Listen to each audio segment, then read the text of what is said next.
¿Qué tal? ¿Cómo les va? Muy buenas tardes. Estamos en la primera edición de Diputados Televisión.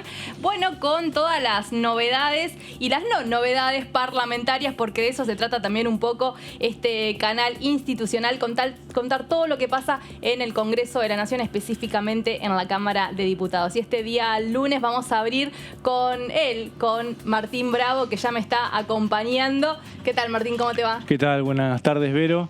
Sí, el decreto de convocatorias extraordinarias que se demoró, se hizo desear, pero bueno, parece que está llegando, ¿no? Ahora sí.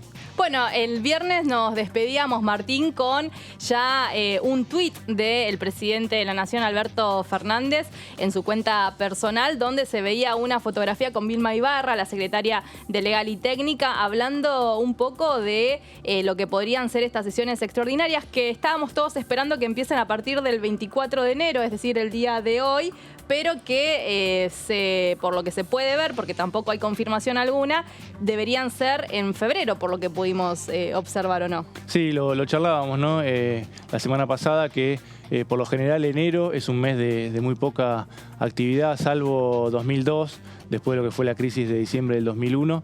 Después en contadas veces hubo sesiones o actividad, comisiones también. Febrero sí puede ser que empiece a retomarse. Se tienen que conformar las comisiones. Todavía la oposición ya tiene un poco un acuerdo interno, son muchos espacios, muchos bloques, 10 contando los monobloques. Bueno, ahí hay un acuerdo en principio interno. Falta la negociación con el oficialismo, que va a ser entre segundas líneas, ¿no? Paula Penaca, Cecilia Moró, del lado de Juntos por el Cambio, Ricardo Burjaile, Silvia Los Penato, algunos. Va a ser importante eso, bueno, fundamental para que empiece la actividad, ¿no? Y además empezamos una semana donde el día viernes se empieza a definir este acuerdo, ¿no?, con el Fondo Monetario Internacional. Tenemos una agenda de plazos, ya empiezan los vencimientos de la primer cuota, que va a ser el día viernes, y son 731 millones de dólares lo que debería pagar Argentina ya a partir del día viernes. Después tiene una serie de negociaciones que van con fijación de dinero para febrero y para marzo. Sí, son vencimientos que, como están las reservas del Banco Central, van complicando, lo que hace que si se sigue demorando el acuerdo, bueno, está este tema. Bueno, por ahora hay diferencias, según dijo Martín Guzmán, sobre la velocidad como para reducir el déficit fiscal. Bueno, hay que ver si se puede poner de acuerdo el oficialismo y si después lo comparte en el Congreso con el resto de los bloques, ese acuerdo. Y vamos a estar con muy buena compañía, no solo aquí en el estudio estoy con Martín Bravo, sino que del otro lado, en su hogar, espero, Mauricio Cantando también está. Hicimos como un trueque con Cantando. Bueno, una semana me tocó a mí del otro lado y ahora le toca a él. ¿Qué tal, Mauri? ¿Cómo te va? Buenas tardes. ¿Cómo anda Martín Ibero? Estaba pensando eso justamente. Hace una semana estábamos al revés. Yo estaba ahí donde estás vos y vos estabas en tu casa, no en la mía, ¿no? Claro. Pero acá estamos. Ah, tenés razón, estaba en mi casa. Martín. ¿Cómo te va, Mauri? ¿Bien? Bien, yo recuperándome. El duro es Martín, que sigue ahí firme, hay que reconocerlo, y que resiste por ahora al Omicron, que se mete por todos lados. Bien, yo recuperándome, la verdad que un par de días un poquito complicados, pero hoy puedo decir que me siento mejor como para estar 2 horas con información parlamentaria. Me encanta, eso es lo importante y acá te estamos esperando claramente. Bueno, decíamos con Martín, ¿no? Empezamos una semana, creo que empieza la cuenta regresiva a toda esta situación entre el gobierno argentino, el Fondo Monetario Internacional, cómo va a jugar Estados Unidos con el tema de la deuda, porque ya viene una fecha importante para el día viernes, ¿no? Sí, es importante porque es el primer vencimiento fuerte del año, pero no el más grande. El tema es que justamente como las reservas de libre disponibilidad son muy pocas, se sabe que aún siendo un vencimiento que no es muy voluminoso, creo que son 700 millones de dólares, el gobierno debería hacer un gran esfuerzo y se sabe que a partir de marzo o hay una refinanciación o hay default. Y la verdad que el desenlace o la consecuencia de este enero no fue positiva por parte del Congreso, porque no logró el oficialismo y la oposición ponerse de acuerdo en un respaldo a una posición que expuso el ministro de Hacienda, Martín Guzmán, ante los gobernadores. Por lo tanto, me parece que el calendario de extraordinarias va a tener temas de consenso, como venimos nombrando, pero el tema fondo va a tener que esperar un poco más, ¿no? Bueno, y vamos a empezar a indagar un poco cómo empieza esta semana y cuál es la importancia de este primer vencimiento del día viernes. Y por eso nos vamos a trasladar a la provincia de Río Negro para seguir actualizando la información con nuestros representantes.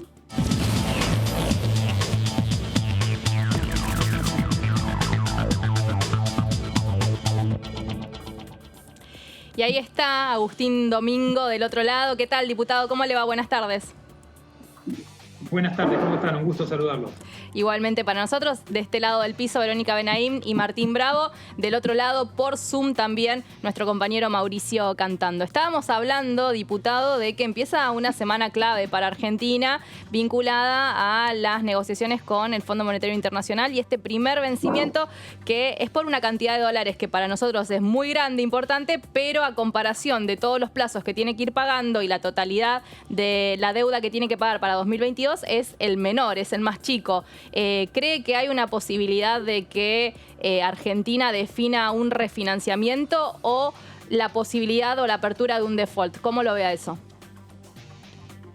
Y la verdad que es complicado, es clave el acuerdo con el fondo, no solamente por los vencimientos que se vienen con el fondo mismo, sino por todo lo que se dispararía a partir de un no acuerdo con el fondo, ¿no? La imposibilidad de acceder a líneas de financiamiento con el BID, con el Banco Mundial, con los organismos internacionales que son con los únicos que en el mediano plazo tenemos aspiración de obtener financiación adicional, con lo cual la verdad es que desconozco cuáles son las negociaciones que está llevando adelante el gobierno, porque no son públicas, no tenemos conocimiento si hay posibilidad de lograr una postergación de este pago más allá de que se concrete un acuerdo o no, pero lo que no hay duda es que toda la energía y la prioridad debería estar puesta en lograr el acuerdo con el fondo para que el gobierno pueda respirar y pueda acceder a reprogramar los vencimientos con el fondo mismo, como les decía, y a obtener nuevas fuentes de financiamiento, y porque esto también dispara consecuencias para el sector privado, ¿no?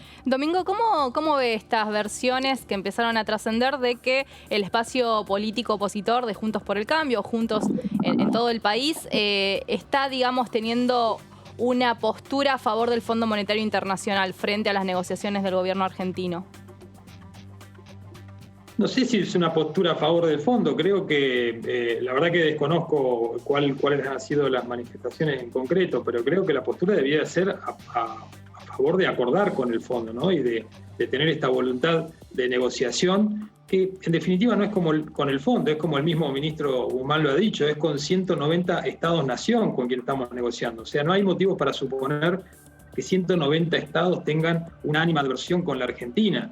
Hay voluntad de negociar, hay reglas que hay que cumplir, como en toda negociación hay que saber hasta dónde uno se puede plantar y dónde uno tiene que ceder, pero la prioridad tiene que ser lograr un entendimiento. Creo que la ruptura y pararnos sobre posiciones fuertes que en definitiva terminan conspirando contra este acuerdo no le sirve a nadie, ¿no? Diputado, por lo que decía, su espacio tiene predisposición para acompañar un posible acuerdo con el FMI, pero lógicamente va a depender del contenido de ese acuerdo. ¿A qué puntos van a prestar atención especialmente? Yo creo que lo que urge es comenzar a discutir cuáles son los temas que están o que son claves a la hora de negociar con el fondo. Lo ha dicho el oficialismo, donde está trabado es en la cuestión fiscal, lo cual no sorprende a nadie. Cuando vemos cuáles son los principales puntos en la cuestión fiscal en los que hay que prestar atención o en los que hay que modificar conductas hacia adelante para ir corrigiendo los desequilibrios permanentes en los que estamos, caemos necesariamente en los subsidios y en las tarifas. Entonces yo digo, ¿por qué no empezamos a discutir eso, ¿no? ¿Cómo salimos de esa situación en la que estamos actualmente, que nos llevamos 2,5 puntos del PBI en gasto de subsidios? Y además cuando uno mira el presupuesto nacional, en el corto plazo es la única partida en la que podemos echar mano para reducir el gasto. La verdad es que no hay otras partidas de gasto del presupuesto nacional que tengan alguna flexibilidad a la baja, al menos en el corto plazo, y tampoco tenemos margen para subir impuestos. Creo que las discusiones de diciembre lo demostraron. Entonces, si vamos a discutir cosas concretas y vamos a ver cómo podemos acercar posiciones para tener un entendimiento en la cuestión fiscal con el fondo, creo que lo que urge es definir esto. Pasaron 20 años desde la convertibilidad y seguimos sin redefinir una regla que permita hacer actualizaciones de las tarifas sin caer en estos idas y venidas permanentes que pasamos de tener las tarifas planchadas durante mucho tiempo a hacer ajustes bruscos que tampoco son pagables por los usuarios. Entonces, creo que ese es el tema a discutir para avanzar en la negociación con el fondo. Luego está la cuestión monetaria, la cuestión cambiaria, pero me parece que el punto número uno a discutir es la cuestión fiscal y atado de eso las tarifas. Mauricio. Diputado, para evaluar por qué se llega a esta situación, hay un debate permanente entre oficialismo y oposición respecto a la toma de deuda. Y le hago una pregunta concreta. Usted como exministro de Economía de una provincia y también ahora como diputado nacional, ¿le recomendaría a un gobernador o a un presidente tomar deuda en dólares para gastos corrientes? ¿O cree que eso fue un error y fue motivo de la situación en la que se llegó ahora? Yo no le recomendaría a nadie tomar deuda para gastos corrientes, sin importar si es en dólares o en pesos. Luego, el aditamento de si es en dólares o en pesos, claro, con la inestabilidad cambiaria que tenemos, le agrega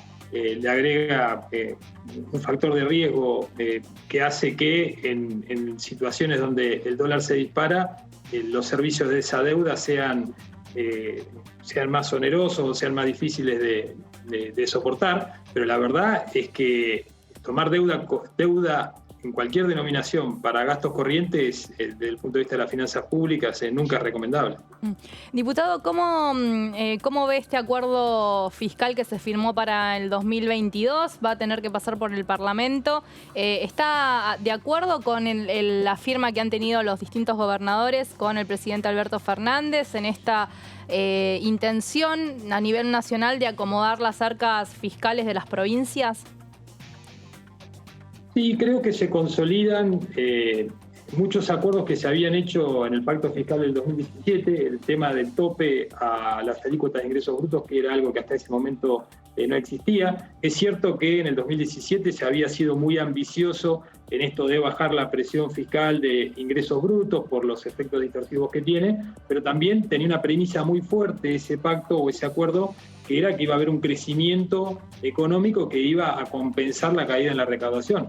Esa premisa no se cumplió y hubo que revisar, se suspendieron durante 2 años las disminuciones de alícuota que estaban previstas, pero no se abandonó este compromiso de no aumentar la presión fiscal de ingresos brutos en cada una de las actividades e incluso dejar alícuotas más bajas en las actividades primarias y en la actividad industrial, porque es donde más se multiplica este efecto cascado distorsivo que tiene el impuesto. Entonces, yo lo que rescato de este consenso es esto, que primero que se puso un punto final a esto de suspender y dijo, bueno, la verdad que el acuerdo que estamos dispuestos a hacer en estas circunstancias es mantenemos los topes por actividad, los topes son estos, no se va a seguir reduciendo de aquí hacia adelante.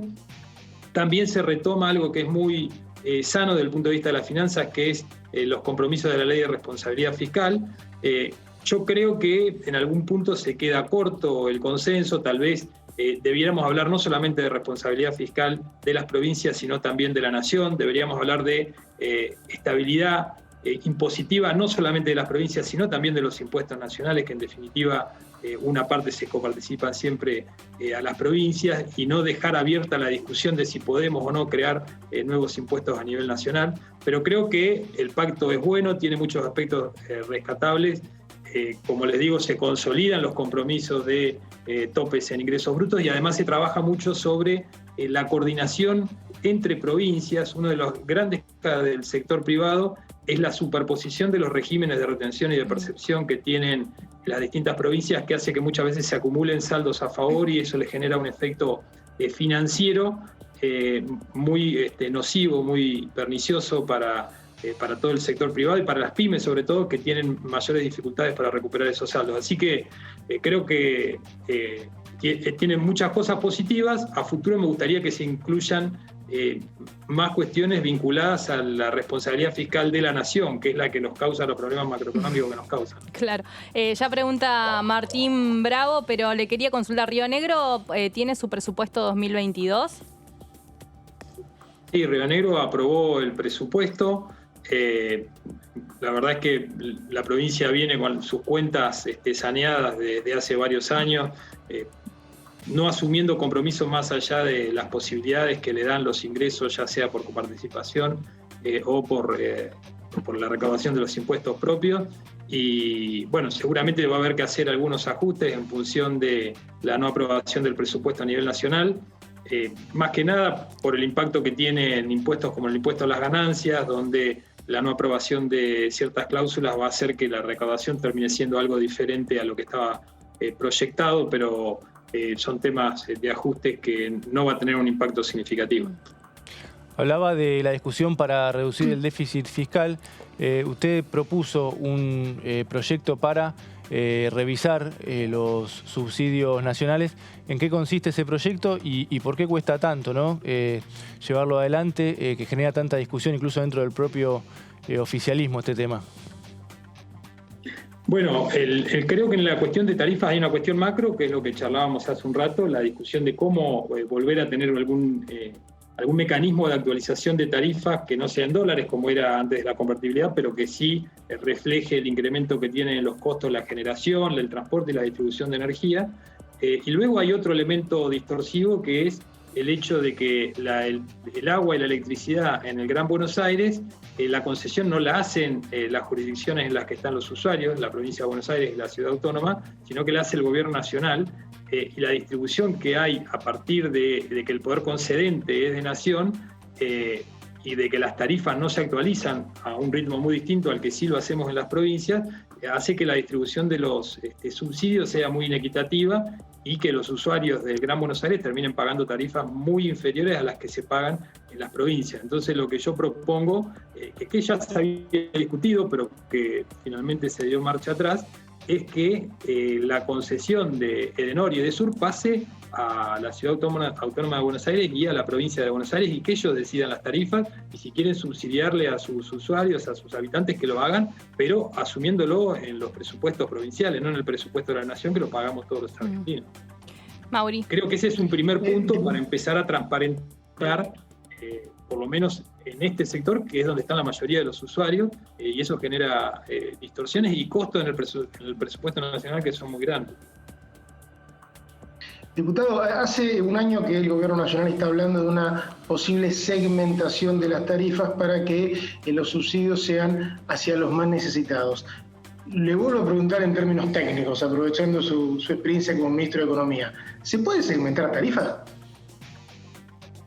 Yo creo que lo correcto sería profundizar la tarifa social. O sea, está claro que tenemos que tener una mirada sobre los usuarios que no pueden soportar el costo de las tarifas.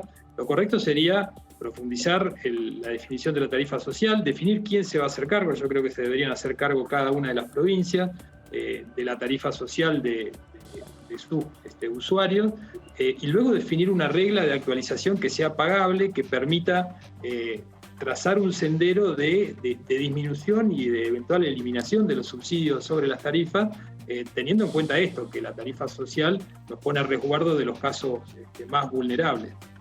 Luego hay cuestiones regulatorias que la verdad es que... Diputado, una segmentación grande, ¿le parece total de todo el cuadro de usuarios, le parece impracticable?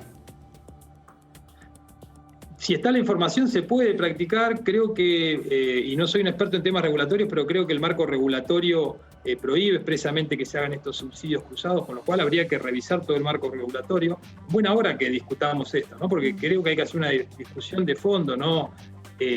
La verdad es que cuando íbamos a discutir el presupuesto, se habló de la segmentación, lo esbozó el ministro Guzmán en su exposición, pero no dio mayores detalles. Luego se dieron los detalles y se habló, la verdad es que parecieron poco ambiciosos, ¿no? Decir que solamente no se le va a cobrar o no se les va a dar subsidio a quienes vivan en countries o en viviendas que tengan un valor por metro mayor a $3.500.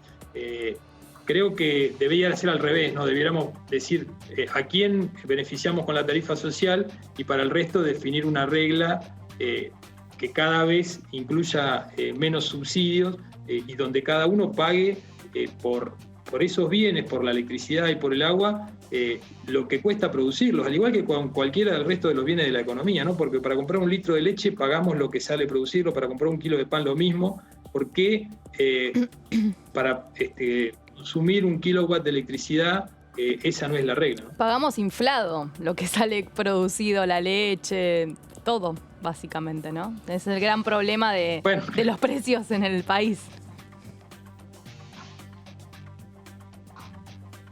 Martín. Nos escucha así. Hizo tanteos, diputado, sobre el proyecto con tanto el oficialismo con la oposición, si estaría dispuesto el PRO, por ejemplo, a que la ciudad fije las tarifas, en el caso del Frente de Todos, la provincia de Buenos Aires, porque es un tema que genera mucha discusión, ¿no? En general. Bueno, este tema fue, en el presupuesto del 2019 fue incluido en un proyecto que presentó el por entonces oficialismo de Juntos por el Cambio, o Cambiemos. Con lo cual, la verdad es que no sé la actual composición del Congreso o si hoy en día están dispuestos a apoyar una iniciativa de este tipo, pero creo que es lo más razonable, ¿no? Porque no es justo que todas las provincias nos hagamos cargo de las revisiones tarifarias, al menos de la porción de distribución de la electricidad, y no ocurra lo mismo en la ciudad de Buenos Aires y en la provincia, que prefieren que el gobierno nacional se ocupe de pagar el costo político de estas decisiones. Con lo cual creo que para transparentar lo que está ocurriendo con el reparto de subsidios y con la definición de las tarifas, este es un primer paso que es muy importante. Diputado, aprovechando que está en Río Negro y... sí, Mauri. Sí, diputado, no, porque en el último presupuesto también se incorporó, o se viene incorporando, lleva 2 años, y en este se ampliaba una partida de subsidio al transporte del interior del país.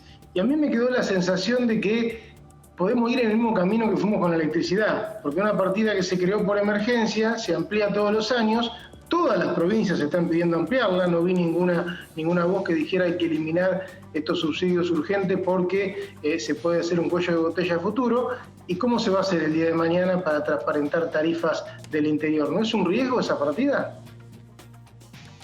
Sí, bueno, acá también se da una cuestión de mucha inequidad. Los subsidios que recibe el transporte del Gran Buenos Aires son infinitamente mayores a los que reciben las provincias. El incremento en esa partida era simplemente tratar de reducir esta inequidad. Yo creo que en el subsidio del transporte automotor tenemos que ir a subsidios sobre la demanda, también con reglas claras que definan que el subsidio que recibe alguien que se transporta en Tucumán sea igual al que alguien que se transporta en la ciudad de Buenos Aires. Hoy el precio del boleto de colectivo o de trasladarse en la capital federal es 1/3 de lo que sale trasladarse en transporte público en cualquier provincia o de las grandes ciudades del interior donde hay transporte público. Y la diferencia de vuelta es exclusivamente en función de los subsidios. Y creo que de vuelta acá nos encontramos o nos chocamos con, tenemos la información para que los subsidios sean sobre la demanda, sean todos a través de la tarjeta SUBE. Bueno, en eso se está trabajando. Hay muchos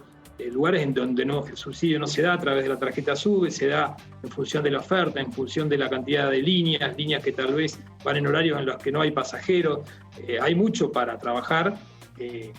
No se puede dejar de dar subsidios en el transporte porque las tarifas serían imposibles de pagar por los trabajadores, pero creo que también hay mucho para trabajar en hacerlos más equitativos esos subsidios. Le preguntaba, porque aprovechando que usted está en Río Negro, quería saber un poco, y estamos en un contexto de verano, cómo venía el tema turístico en la provincia, atravesado por el COVID claramente, y cómo se venía implementando el previaje, que en varios lugares, en varias provincias lo han destacado al programa del gobierno. Sí, la verdad es que estamos en Bariloche y Río Negro, creo que es la provincia que más ha recibido turistas beneficiarios del programa Previaje, muy contentos obviamente por el impacto que ha tenido y por la cantidad de turistas que nos han visitado. También debo decir que tanto Bariloche como todos los destinos turísticos de nuestra provincia han trabajado fuertemente en la promoción de los destinos. Tenemos destinos que son muy visitados y muy tradicionales, como Bariloche, en la costa atlántica, Las Grutas, bueno, Bolsón también en la cordillera. Y la verdad es que estamos viviendo una temporada muy, muy buena, al igual que lo fue la temporada pasada, ¿no? Porque la verdad es que la temporada pasada recién salíamos de la pandemia y fue una excelente temporada de verano. Y esto, pero, sí, ¿cómo ha confluido o se ha relacionado el turismo con el pase sanitario, con no sé si se está incorporando en Río Negro esa medida también del gobierno? La verdad que desconozco el pase sanitario para espectáculos masivos, creo que sí, que se está aplicando, estamos con todos los cuidados. Estuve recientemente en la fiesta de la Pera y en el Alto Valle, que es la primera de las fiestas populares la que inaugura el calendario de fiestas populares en nuestra provincia. Y bueno, se están tomando todos los recaudos para no cortar todas estas actividades que habían sido tan esperadas durante tanto tiempo. Creo que la nueva normalidad es eso, ¿no? Es poner como prioridad absoluta la responsabilidad individual que tenemos cada uno de nosotros para cuidarnos y para evitar que se propague el virus, que no tiene las consecuencias que tenía antes de la vacunación, pero que sí genera mucho malestar y también complica mucho la actividad, ¿no? Porque la cantidad de gente que se aísla y que tiene que permanecer aislada, valga la redundancia, genera muchos problemas en muchas actividades. El gran debate que se está viendo respecto al ausentismo en los lugares de trabajo por aquellas personas que tienen que estar en aislamiento. Martín, me parece que querías ir a Río Negro, porque yo te hacía el adelanto de la pregunta. ¿Querías ir a turistear por allá? Me encantaría, la verdad que sí se puede. Y cantando también estaba pensando. Una de las playas más lindas del país tiene, que es Las Grutas. Sí. Que según me dijeron, está bastante llena, como todos los años, pero habitualmente la llenan patagónicos y hay que ver si han dejado lugar para más gente este año, no sé. Totalmente. Le pregunto ahí al diputado. Es muy buena observación. Sí, no, la verdad es que viene gente... No, la llenan ustedes. Sí, tradicionalmente viene gente. No, en los últimos años está viniendo gente de todo el país. Son playas muy, muy lindas, muy cálidas, porque se están beneficiadas por una corriente de agua cálida de Brasil, con lo cual son playas muy cristalinas y muy, muy cálidas. No solamente en Las Grutas, hay muchas otras playas menos populosas en todo el Golfo Azul que bañan las costas de nuestra provincia. Playas Doradas también, un poco más al sur, cerca de Sierra Grande. La de los Caracoles, ¿no? Sí. ¿Cómo? La de los Caracoles. Playa Dorada, la de los Caracoles, ¿no? Ah, sí, esa está cerca de Las Grutas, cerca del puerto de San Antonio Este, una playa muy, muy linda también, la de los Caracoles. La verdad es que sí, han salido varias notas en los últimos días sobre las distintas playas. Punta Perdices es otra también cerca de San Antonio. Hay muchas playas muy, muy lindas. Qué lindo que ganas de viajar. Un dato interesante, acá tenemos una fueguina de conductora, pero a veces suena triste, pero es cierto, este cambio climático va a ser de la Patagonia uno de los destinos playeros, me animo a decir, en poco tiempo, predilectos. El otro día hizo 30 y pico grados en Puerto Madryn. Las Grutas tiene agua cálida, bueno, Montermoso también tiene agua cálida en el sur de la provincia de Buenos Aires, pero también va a haber una temperatura cálida permanente al paso que vamos, ¿no? Sí, bueno, algo positivo tenía que tener el cambio climático. Tendremos que irnos a vivir a la playa.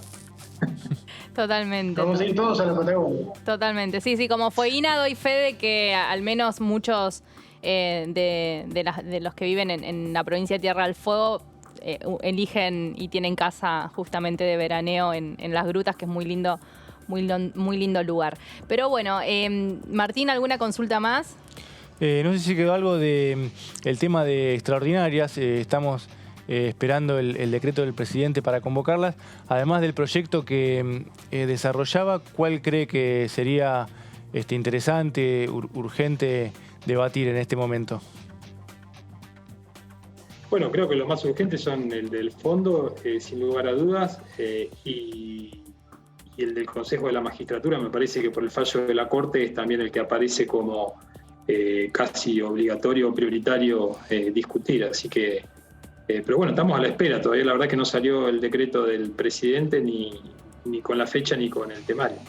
Claro. Todos estamos a la espera. Es ya como el cuento de Pedrito y el Lobo, ¿no? Que viene la sesión, la convocatoria y al final se nos cae la fecha y así vamos. Estamos todos esperando que se realice esa sesión, pero seguramente el gobierno nacional debe estar midiendo la situación de fuerzas que hay y cómo ha quedado compuesta la Cámara de Diputados, también la Cámara del Senado, para convocar una sesión de manera responsable y no que suceda algo similar. Creo que ha quedado con esa sensación de lo que fue el debate fallido del presupuesto 2022. No sé si usted tiene la misma percepción.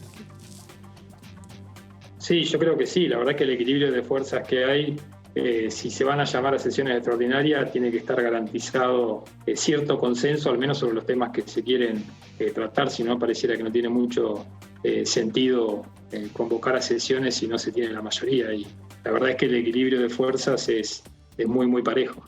Exactamente. Bueno, vamos a seguir hablando con el diputado Domingo, seguramente en los próximos días, más adelante, porque bueno, como bien decía nuestro compañero Mauricio Cantando, tiene experiencia en lo que es un Ministerio de Economía, lo cual es algo importante para poder analizar muchas de las cuestiones, porque hablamos se viene las nuevas publicaciones de la inflación de este mes, se habla de que va a subir otra vez el porcentaje de inflación a un 4%, algunas consultoras ya están hablando de un 4%, se viene el tema de la regulación de precios de la canasta escolar, tema de precios cuidados en los cortes que han quedado de carne, que ya vencieron, el congelamiento de precios en diciembre, y también la Secretaría de Comercio Interior está viendo cómo, sostener esa medida con ciertos cortes de carne, los precios cuidados en general. Bueno, mira, Martín, todo lo que tenemos para charlar. Prepagas también, ¿no? Las prepagas, los colegios privados, ese es el combo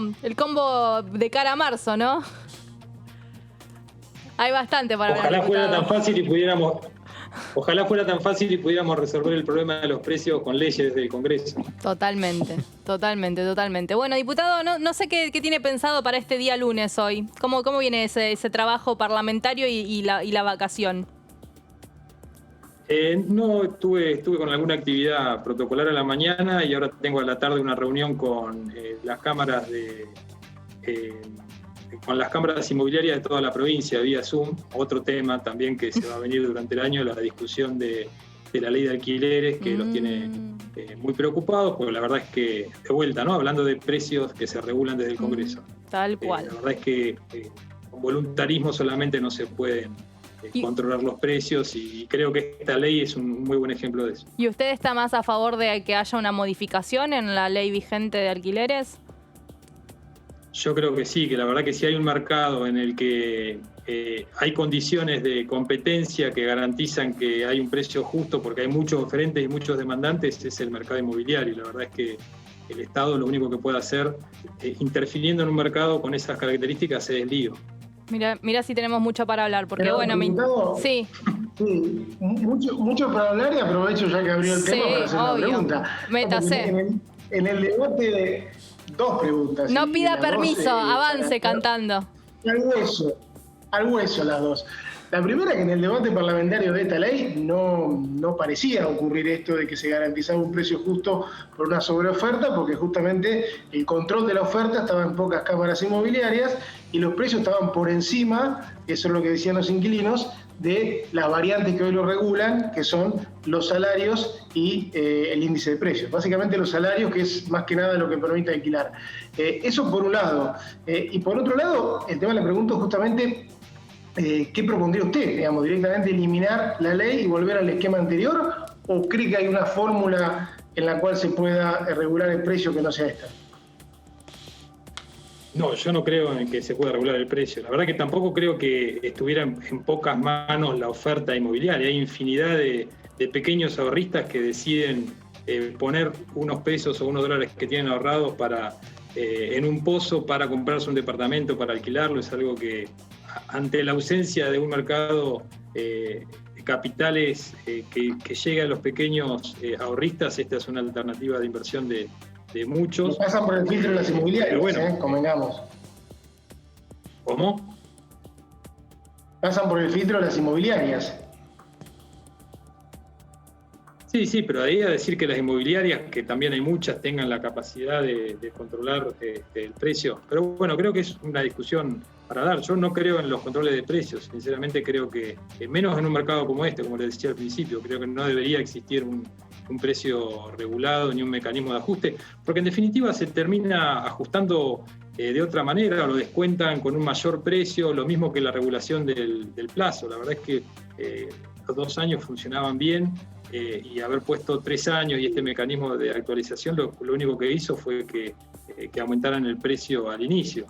Es algo que beneficia, algo que escuché del profesor de Pablo, dice algo que beneficia al que se subió al colectivo, al que ya viene en el colectivo, pero al que lo está esperando no le llega nunca. Totalmente. Tal cual. Milei dice que en la primera clase de economía de la facultad le dicen que no hay que controlar los alquileres porque termina mal. ¿Es verdad eso? ¿Quién dice? No sé, usted cuando fue a la facultad le pasó, él dice que le pasó eso. Javier Milei. No. No le pasó eso, bueno. No, la verdad que no. Microeconomía 1 te enseñan la experiencia, eso, me lo dice. no sé. Bueno, diputado, ha sido un placer que hayamos compartido este tiempo en la primera edición de DTV. Seguramente, como le decía, estaremos hablando más adelante, tenemos muchas cuestiones para hablar y bueno, lo dejamos que disfrute de su día lunes. Yo esperaba que me dijera que se iba a ir, no sé, a mojar los piecitos a la playa o por ahí, pero bueno, tiene una agenda de trabajo importante, así que lo dejamos seguir con su día laboral. Muchas gracias por este contacto. Por favor, bueno, muchas gracias a ustedes y a disposición. Hasta luego. Bueno, ahí pasaba entonces desde Río Negro, unas ganas de viajar que me dan cuando escucho determinados destinos turísticos. Sí. El diputado Domingo de Juntos Somos Río Negro, que pertenece, digamos, al espacio político del partido provincial de esa provincia y que, bueno, con muchas definiciones. Sobre todo en estas cuestiones que se debaten, ¿no? El Fondo Monetario Internacional, sin dudas, es el tema que nos atañe y nos atraviesa, además del COVID. También. Y en cuanto a cómo reducir el déficit, sí, es una de las posibilidades, lo veíamos la semana pasada, ¿no? En la distribución del gasto, uno dice, bueno, los subsidios energéticos, hay que ver al transporte, como decía Mauricio, pero bueno, ahí habría algún margen en el caso de poder implementarse bien, como para corregir estas metodologías, para corregir las distorsiones. Bueno, lo que planteó el diputado es una, la segmentación es otra, pero bueno, pasan los años también, algo sucede que no se implementa. Algunos dicen que técnicamente es muy difícil, pero bueno, es una discusión. Martín Guzmán había intentado explorar ese camino, ¿no? Tal cual. No, y con un esquema de reducción de subsidios que había empezado el gobierno de Mauricio Macri y que fue muy cuestionado por el gobierno actual y que, bueno, claramente no se termina de encontrar esta situación entre las tarifas, los precios, que quede, digamos, un favor para el contribuyente, un favor para el gobierno, para las empresas. Es como el gran nudo de la cuestión que no se termina. No hay un equilibrio inexistente. Pero para mí que... A mí me dicen una cosa, me dicen que el punto de equilibrio lo tiene Cantando desde La Plata. No sé, me están diciendo por cucaracha. No, es interesante porque Domingo siempre con el pragmatismo de haber sido ministro de Economía, porque si uno se va por la calle y le pregunta a la gente, el 90% de la gente, a ustedes les debe pasar, cree que el mayor gasto del presupuesto nacional son salarios. Sí. No imagina que es el menor, pero por lejos es el menor. O sea, creo que 10, 12, 14%, no pasa de eso. El mayor o los mayores son servicios sociales, esto es los aportes extra que le hacemos al ANSES para las jubilaciones que no alcanzan, los planes sociales y los subsidios a los servicios públicos, que era un gasto que hace 20 años, por ejemplo, no existía o casi no existía. Lo que dice Domingo es, hay que mirar por ahí, si no es imposible ajustar, y el único paso que queda son los subsidios. Creo que en eso hay coincidencia entre el gobierno nacional, entre lo que dijo recién el diputado Domingo. La cuestión es el cómo. Me parece que el gobierno lanzó un camino muy ambicioso con el tema de la segmentación. Está buscando la foto perfecta para la tarifa ideal. Y se le fue un año en eso. Y se le va otro año más, se le va el gobierno en eso. La verdad que si encontrás la foto perfecta, ¿cómo encontrás la movilidad perfecta de esa foto? Lo veo difícil, la verdad, y como dice Domingo, Guzmán no fue tan profundo cuando explicó hasta dónde había avanzado el gobierno en esta segmentación. Es interesante esto que decís, Mauri, porque sí, en el imaginario colectivo viene el tema de que la mayoría de los gastos se va en los salarios y por eso, bueno, una de las políticas que se acompañó en su momento fue la del gobierno anterior, que venía a reducir el gasto público, despidiendo a trabajadores del Estado, digamos, ¿no? Tratando de achicar eso y no metiéndose de alguna forma con estas cuestiones que son mucho más amplias y profundas, pero bueno, es interesante en ese punto. Y me dicen que tenés para repasar, es tu momento cantando, tenés para repasar el proyecto de ley. Es todo tu momento, mirá, tenés todos estos minutos de aire para vos, el proyecto de ley de electromovilidad, porque decíamos, no hay una convocatoria, no hay una fecha fija de sesiones extraordinarias. Hubo una foto el viernes que nos daba de alguna forma una esperanza, un avance de que puede llegar a convocarse, a llamarse la sesión extraordinaria para lo que tiene que ver con esta época de verano, pero no más que eso. Sin embargo, hay varios proyectos que siguen en danza y Cantando nos va a informar y explicar uno específicamente. Sí, porque el proyecto de electromovilidad todavía no fue enviado, aclaremos, lo presentó el Poder Ejecutivo, el Gobierno y el Ministro de Desarrollo Productivo, Matías Culfas, en octubre. Lo ratifican cada vez que anuncian el temario hipotético de sesiones extraordinarias, por lo tanto uno imagina que se va a ser presentado en los próximos días, igual tenemos todo febrero. Vamos a ir repasando un poquito de qué se trata porque tiene que ver con una tendencia que hay en toda la región y realmente Argentina no podría quedarse afuera, que tiene que ver con cambiar los combustibles, que habitualmente son con motores nafteros a diésel a eléctricos. El objetivo es que en 2041, esto diría el proyecto de ley que todavía estamos esperando, que en 2041 no haya más autos con motores nafteros o diésel. Esta versión, o cuando se filtró esta parte del proyecto, causó obviamente bronca de las petroleras que dicen que no tengo que producir más, ¿cómo puede ser?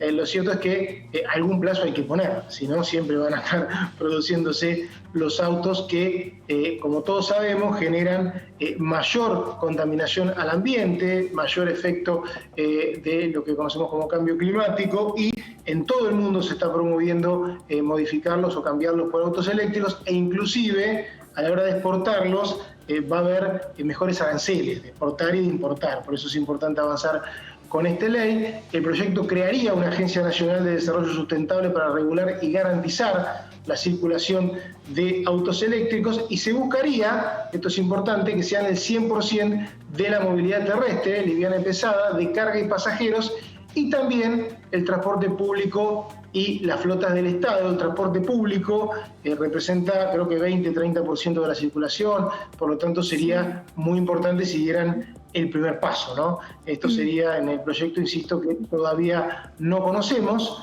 Pasamos a la siguiente placa. Esto tiene que ser muy de a poco, porque muy de a poco tiene que ser. Sí, te escucho. No, te decía, tiene que ser muy de a poco este traspaso, porque, bueno, tenés que pasar todo el tipo de transporte, ¿no? Que renovar toda la plaza. Y es una inversión importante. Lo que pasa es que si no pones un plazo no empezás nunca, Vero. Vamos a decir la verdad. Si no pones un plazo no empezás nunca. Entonces decir, bueno, 2041 son 20 años. Si en 20 años no pudiste cambiar los motores nafteros por autos eléctricos, y vas a tener un nivel de contaminación alto, y vas a tener problemas inclusive en el comercio exterior, porque eso se está penalizando con aranceles. Esto es... Bueno, ahí es donde te presionan, digamos. Ahí está el plazo. ¿Cómo? Ahí está el plazo verdadero. Esa es la presión verdadera. Claro. Evitar el tema de esas penalidades. Sí, a ver, el cambio climático debería interesarnos, ¿no? Bueno. Pero si no nos conmueve eso, podemos entender que al mundo sí le interesa y está tomando medidas, como por ejemplo esta, ¿no? Que si vos querés exportar un auto naftero, hay que ver quién te lo compra todo esto, ¿no? Sí. Bueno, justamente para producir habrá incentivos fiscales a fábricas que producen autopartes, baterías de litio, esto es importante en el desarrollo del litio, y cargadores, siempre con metas acordadas, y un poco esto es lo que decía Vero recién. A ver, yo te doy un incentivo, pero ¿qué me haces? Porque acá en Argentina estos presupuestos a veces tienen este problema, ¿no? Sí. Los presupuestos que tienen subsidios que a veces perdemos de vista para qué fueron creados.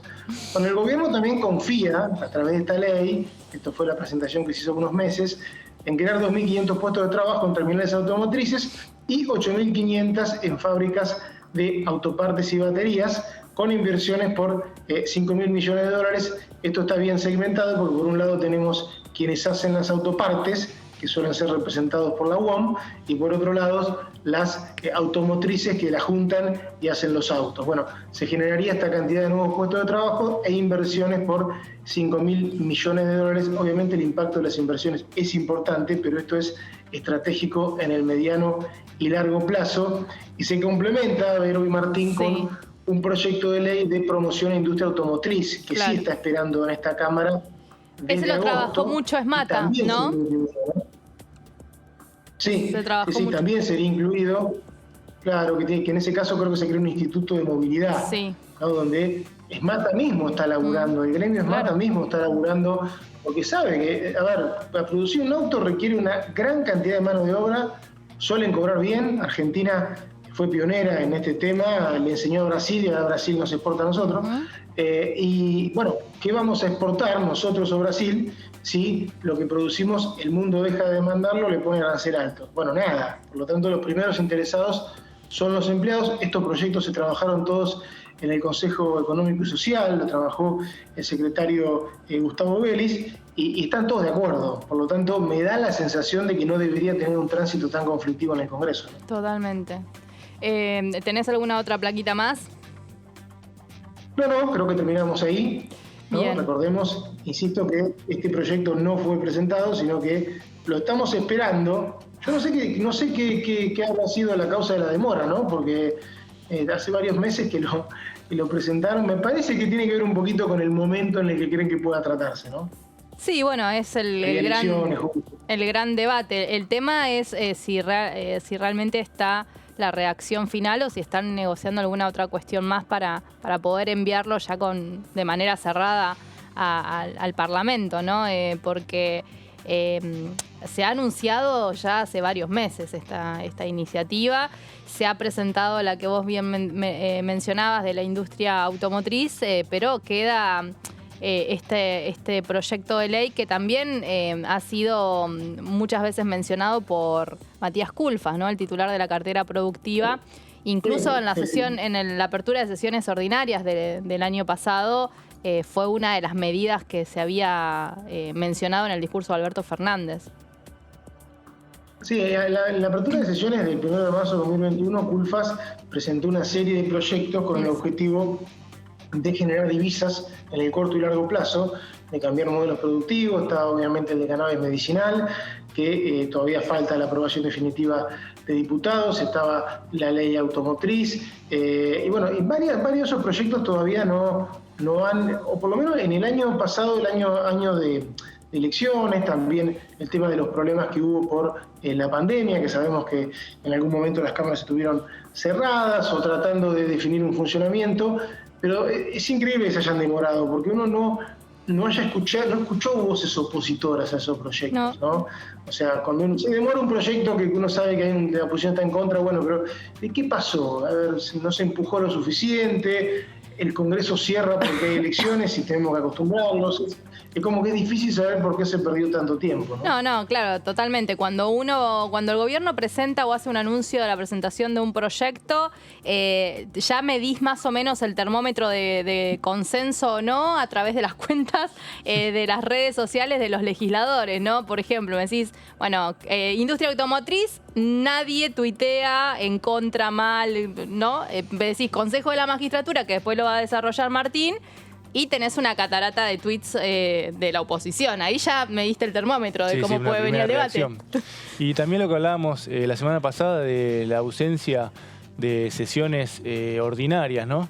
Que en otro momento entraban estos proyectos y quedaban las especiales para los temas más controvertidos. Bueno, ahora es como que son todas sesiones especiales, entonces no se puede, parecía como que los temas de consenso quedan a un lado, ¿no? Pasó a fin de año con los proyectos algunos de los proyectos que mencionabas, Mauricio, y sí, nos explica porque hay otros que pueden tener sus discusiones, como el de hidrocarburos, que ese sí tiene, va a llevar tal vez mayor debate. Está trabadísimo ese. Ese está muy trabado, claro. Que además entraría en contradicción, ¿no?, con lo que desarrollaste recién, aunque también va a haber una transición de unas décadas entre una serie de combustibles y los otros, pero bueno, ese está trabado también.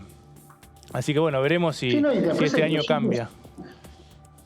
Hay proyectos que se cayeron los dictámenes. La semana pasada lo repasábamos los tres, como por ejemplo la ley de la renovación de la ley del SIDA, la actualización que incluye tuberculosis y hepatitis, también la ley Joana, la ley que crea derechos a las familiares de víctimas de chicos recién nacidos, de muerte prenatal.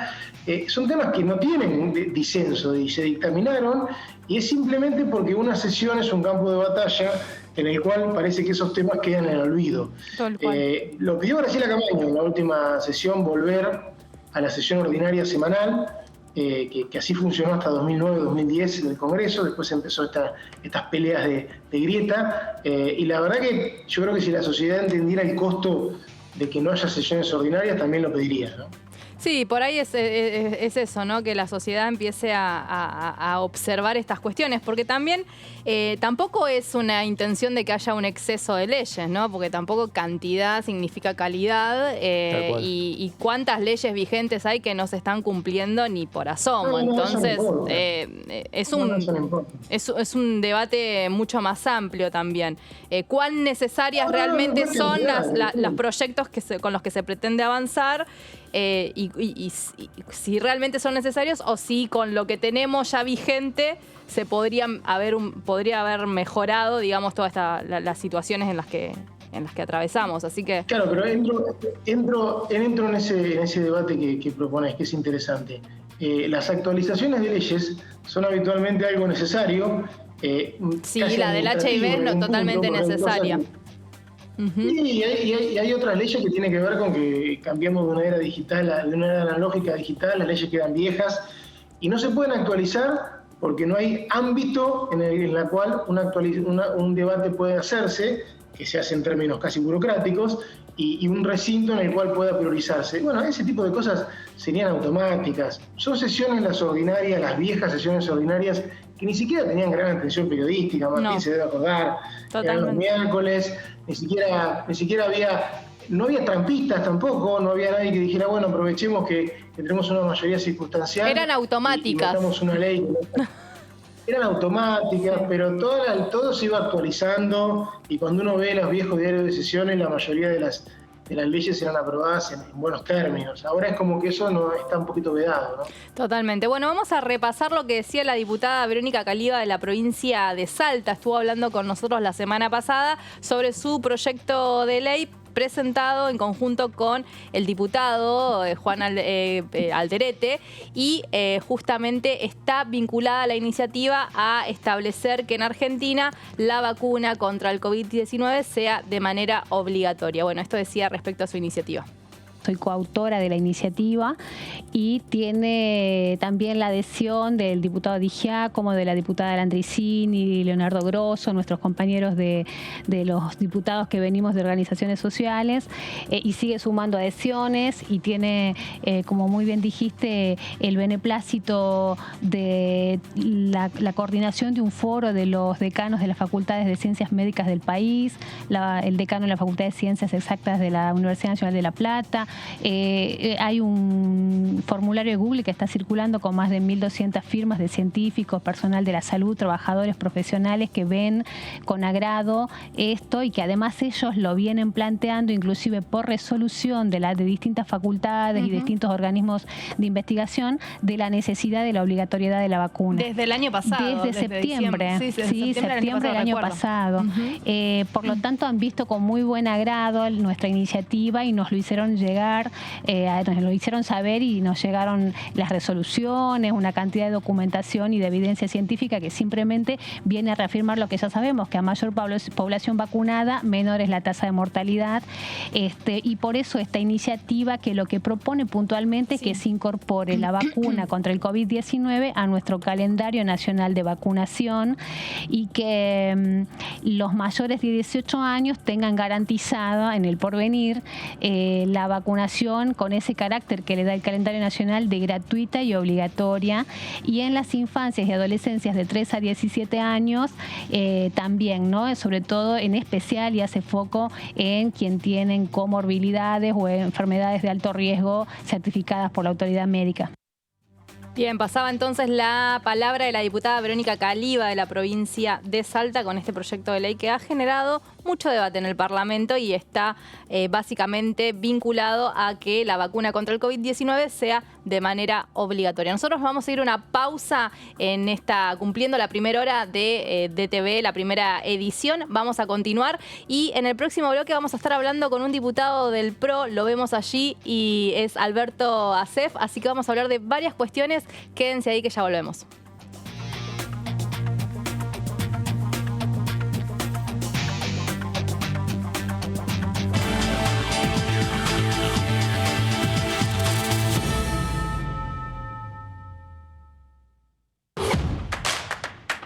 Información. Análisis. Diálogo. Consenso. Innovación. Economía. Ambiente. Tecnología. Federalismo. Pluralidad. Oficialismo. Oposición. Todo lo que sucede en el Congreso. Te lo contamos nosotros. Porque somos tu voz en el Congreso. DTV, el periodismo en el Congreso. Avanza la danza que entreteje tus sueños y los míos y los de tanta gente, los que dieron su vida pero aún están presentes, y los que aquí seguimos con uñas y con dientes.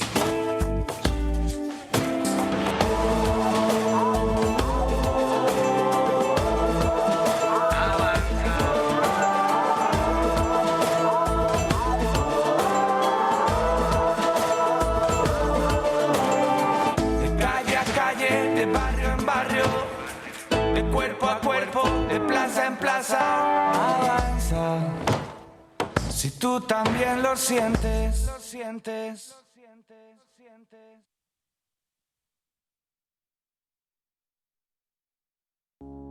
Las sesiones son el espacio donde los diputados debaten proyectos de ley para su aprobación, modificación o desaprobación. En una misma sesión se pueden tratar varios proyectos de ley. Desde el 1 de marzo, cuando el presidente las inaugura, se desarrolla el periodo de sesiones ordinarias. Entre el 1 de diciembre y el 28 de febrero se extiende el periodo de sesiones extraordinarias que solo pueden ser realizadas a pedido del presidente de la Nación. En el recinto, el bloque oficialista se dispone a la derecha del presidente de la Cámara, el bloque opositor mayoritario a la izquierda y en el centro los bloques con menos cantidad de integrantes.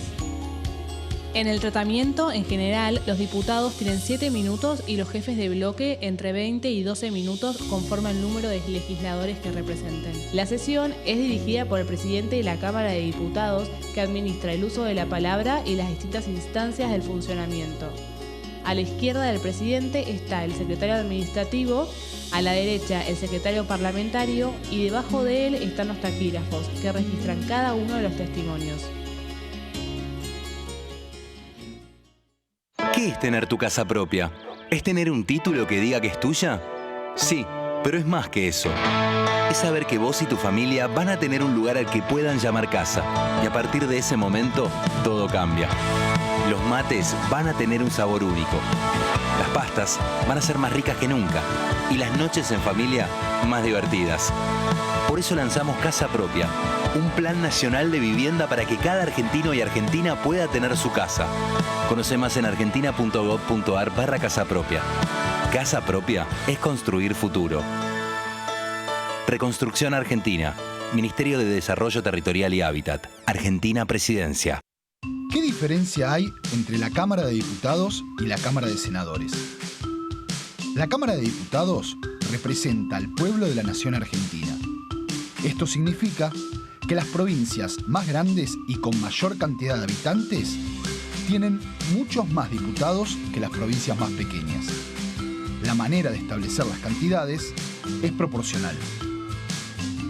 La Cámara de Senadores representa a las provincias. Cada provincia envía 3 senadores al Congreso Nacional. El total de senadores es 72, dado que las provincias argentinas son 24.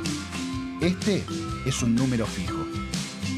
Por ejemplo, la provincia de Buenos Aires cuenta con 70 diputados nacionales y la provincia de Tierra del Fuego con 5. Pero tanto la provincia de Buenos Aires como la de Tierra del Fuego cuentan con 3 representantes cada una en el Senado de la Nación. Cada 2 años, el Congreso Nacional renueva la mitad de sus diputados y 1/3 de sus senadores nacionales. El mandato de los senadores es de 6 años, mientras que el de los diputados es más breve, dura solamente 4 años.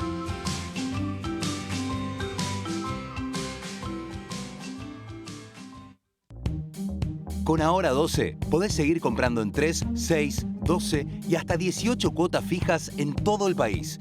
Ahora 12.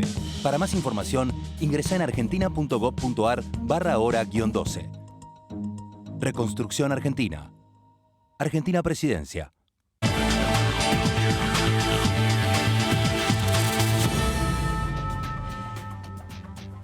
Bien, seguimos en esta primera edición de Diputados Televisión de DTV con Martín Bravo, con Mauricio Cantando del otro lado, pero también seguimos con las voces de los legisladores, en este caso del diputado Alberto Asef, que ya está con nosotros, lo veíamos en el primer bloque antes de la tanda. Él es del PRO, representa a ese sector, a ese espacio político, así que bueno, diputado, primero nos vamos a la presentación, me estaba olvidando la presentación y después lo vamos a ver y a dialogar con él.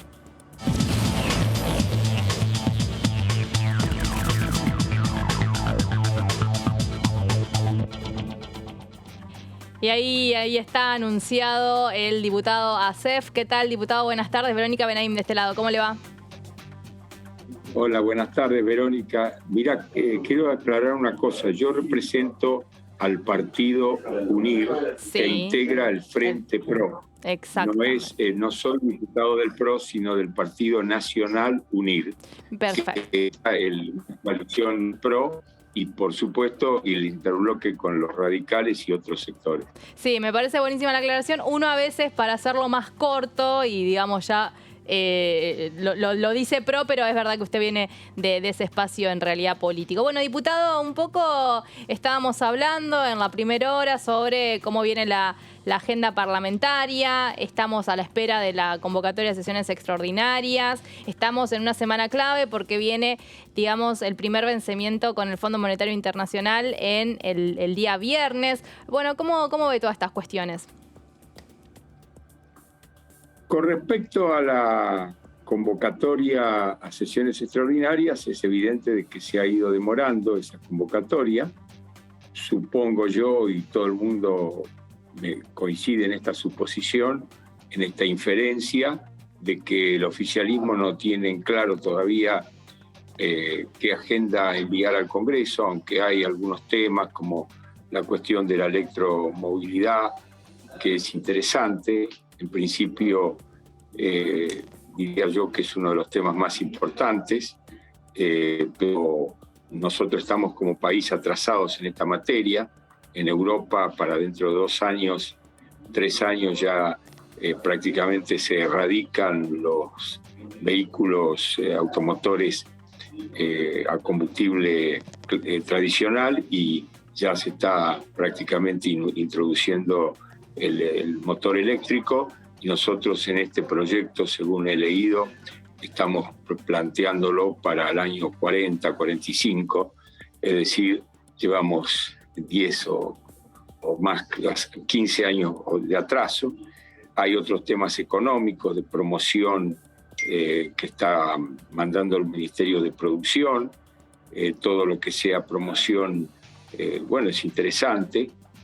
Obviamente que la actividad económica argentina está muy lánguida, muy débil. Crece, pero inercialmente por la propia caída del año 20 y la caída que viene en realidad teniendo sostenidamente desde hace más de una década. Nuestro Producto Bruto hoy, en el año 2022, es igual o levemente menor al del año 2011. Eso le da claramente la situación, muy angustiante, muy difícil, muy compleja. Esa agenda económica puede ser interesante. No tengo tan en claro el tema de la cuestión de promover a la industria petrolera, porque hay muchas observaciones que vienen de las provincias, incluso que tienen que ver con el federalismo que establece la Constitución en la materia. Hay que recordar que los dueños eminentes de la propiedad de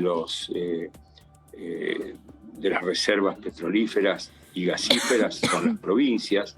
Entonces la nación tiene que tener mucho cuidado en cómo va a legislar esta materia, si no es con el consentimiento de sus dueños. Y esta ley que está proyectada, el texto que conocemos o el borrador, no sería, digamos, adecuado a este principio, a este mandato de la Constitución. Y después está, por supuesto, el tema del Consejo de la Magistratura, que eso sí es clave, tanto porque la Corte ha establecido un plazo, que es el 15 de abril, para que se vuelva a la composición anterior o se sancione una ley que se adecue a lo que la Corte dice y la Constitución establece, de que ese Consejo tiene que estar integrado equilibradamente y no tiene que tener preeminencia el sector político en el Consejo de la Magistratura. Y es clave porque todos sabemos que de ahí van a salir los jueces idóneos y de ahí se va a destituir, o ahí se va a destituir a los jueces corruptos o incapaces. Y si ese consejo no está bien constituido, equilibradamente constituido, como dice la Constitución, ese consejo, al no funcionar bien, no funciona bien la justicia. Claro. Nada más ni nada menos que eso. Totalmente. Entonces, esas cuestiones son importantes. Ojalá que podamos avanzar en el febrero, aprovechando todo el mes. Yo calculo que tendría que ser como mínimo una sesión semanal para abordar 4 o 5 temas en cada una. Entonces podríamos agotar la agenda y sobre todo el gran debate que va a significar el tema del Consejo de la Magistratura, ¿cierto? Lo veo optimista lo que propone el diputado, ¿no? Una sesión semanal con estos temas, pero me parece que si pones en una sesión un tema como lo decía, ¿no?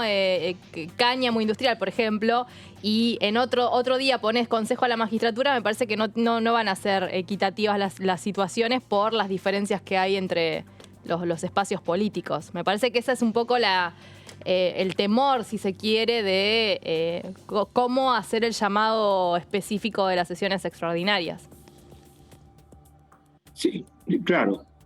Hay temas que podrían, digamos, coexistir en una sesión. Todos los temas que tienen que ver con la promoción económica, el paquete económico que quiere mandar el gobierno, que no es el programa plurianual que anunció el presidente Fernández hace 3 meses y que todavía no tenemos ni siquiera un renglón de borrador.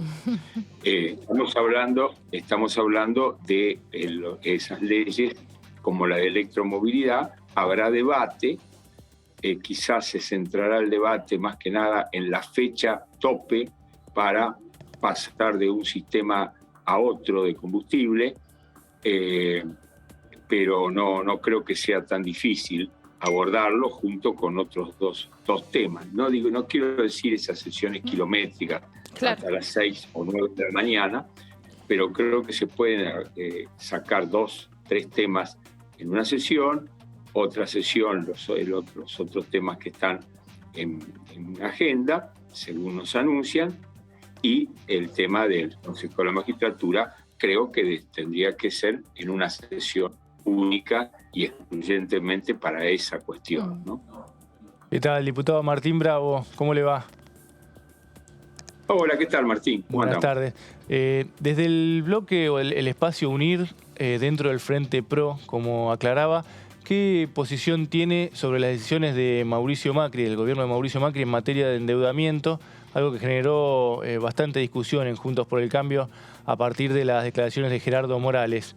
¿Cree que hay lugar para la autocrítica en el PRO sobre ese punto? Es un tema largo, es un tema donde yo no soy el especialista, pero yo tengo posición tomada y creo que todo el Juntos por el Cambio, más allá de alguna expresión aislada de algún dirigente de nuestro espacio, creo que todos coincidimos en que la situación que recibió el país el presidente Macri en 2015 era una situación de déficit de las cuentas fiscales, de déficit del comercio exterior, que se habían perdido los 2 superávit gemelos de la primera etapa lejana del presidente Kirchner, se habían ido perdiendo, se había ido deteriorando la situación económica. Los gobiernos de Cristina desde el 2007 en adelante fueron tan lastimosamente equivocados en materia económica que tuvieron que falsificar las cifras estadísticas, algo que no hace ningún país del mundo con un INDEC trucho, porque tenían que ocultar el declive de los parámetros económicos, de los índices económicos, incluyendo el de la inflación. Todo eso fue lo que recibió un paquetazo de cuentas a pagar, recibió el presidente Macri, recibió una deuda con el Club de París que había que pagar voluminosas cuotas anuales. Hay que recordar que Kicillof viajó en el año 2014 a París a negociar esto, salió de Seiza con 5.000 millones debiéndole al Club de París y volvió diciendo que le debíamos 9.000 millones y ni un centavo de interés se bajó, no hubo una quita en absoluto. Al contrario, hubo un abultamiento de la deuda y esa deuda hay que contabilizarla. Los fondos buitres que quedaron al margen del canje de deuda eran los buitres, eran los tipos voraces que querían chuparnos la sangre a los argentinos, pero resulta que después hubo que pagar cash lo que el juez Chiesa de Nueva York, el federal, dictaminó y falló en contra de Argentina, eso es deuda también, y el déficit en pesos, algunos dicen es en pesos, total emitimos pesos nosotros, no es la deuda en dólares. La deuda en pesos es deuda y después se traduce en alto costo que tiene que pagar el Banco Central para poder limitar la masa de pesos que circula, el circulante en pesos, porque si hay mucho circulante eso fogonea la inflación. Es decir, los desequilibrios macroeconómicos que dejó Cristina eran formidables. Y además una deuda cuantificable en dólares de 130.000 millones de dólares. Que Macri tomó un crédito que le otorgó el Fondo Monetario y que ese crédito no fue suficiente para estabilizar nuestra economía y por el contrario siguió el proceso de desequilibrio y eso condujo a una continuidad de la fuga de capitales que viene de hace 40, 50 años y se viene acrecentando y profundizando, no hay duda alguna. Si quieren la autocrítica de que ese crédito no sirvió, por supuesto que no sirvió, como no serviría incluso hoy, Martín, que el Fondo Monetario condonara esa deuda y dijera, bueno, miren, estamos buenos, la Argentina no nos debe nada. Lo mismo, nuestros problemas seguirían existiendo, a pesar de esa condonación. Y esa voz. No es una conjetura, no es una conjetura contrafáctica, es una conjetura... Tampoco se resolverían algunos problemas. ¿Cómo? Que tampoco se resolverían algunos problemas, pero ayudaría, ya sea eso o un buen acuerdo, ¿no? Claro, los problemas de fondo, de la desconfianza, de que los chicos y los emprendedores se quieren ir del país. Con ellos se va el mejor capital humano que tenemos. Ese capital humano se va, nos va desvalorizando y nos va impidiendo tener una posibilidad de tener una economía en expansión, porque esa economía en expansión necesita inversores, pero necesita también agentes protagonistas, que son justamente esa gente que se va. Y esa gente que se va, muchos de ellos se van hasta con los capitales. Es decir, todo eso tiene que resolverse políticamente y dejar de mirar para atrás. Yo escuchaba que Manes, por ejemplo, con quien yo tengo poco trato, porque recién lo conozco, lo conocía obviamente, pero decía, basta de oposición, proposición.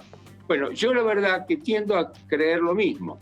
Creo que la Argentina necesita proposiciones, no oposición. Ahora, tampoco puede ser que le dejemos el camino expedito y abierto a quienes quieren avasallar a la Corte, a quienes quieren dominar el Poder Judicial a toda costa, a los que quieren un Consejo de la Magistratura. Sueñan con el ideal del Consejo de la Magistratura inexistente. Porque, ojo con esto, que se trate la ley de Consejo de la Magistratura es fundamental, porque de lo contrario podíamos entrar en un empantanamiento del funcionamiento del Consejo de la Magistratura que haría que no tendríamos ni dominación de jueces, pero tampoco destitución de jueces.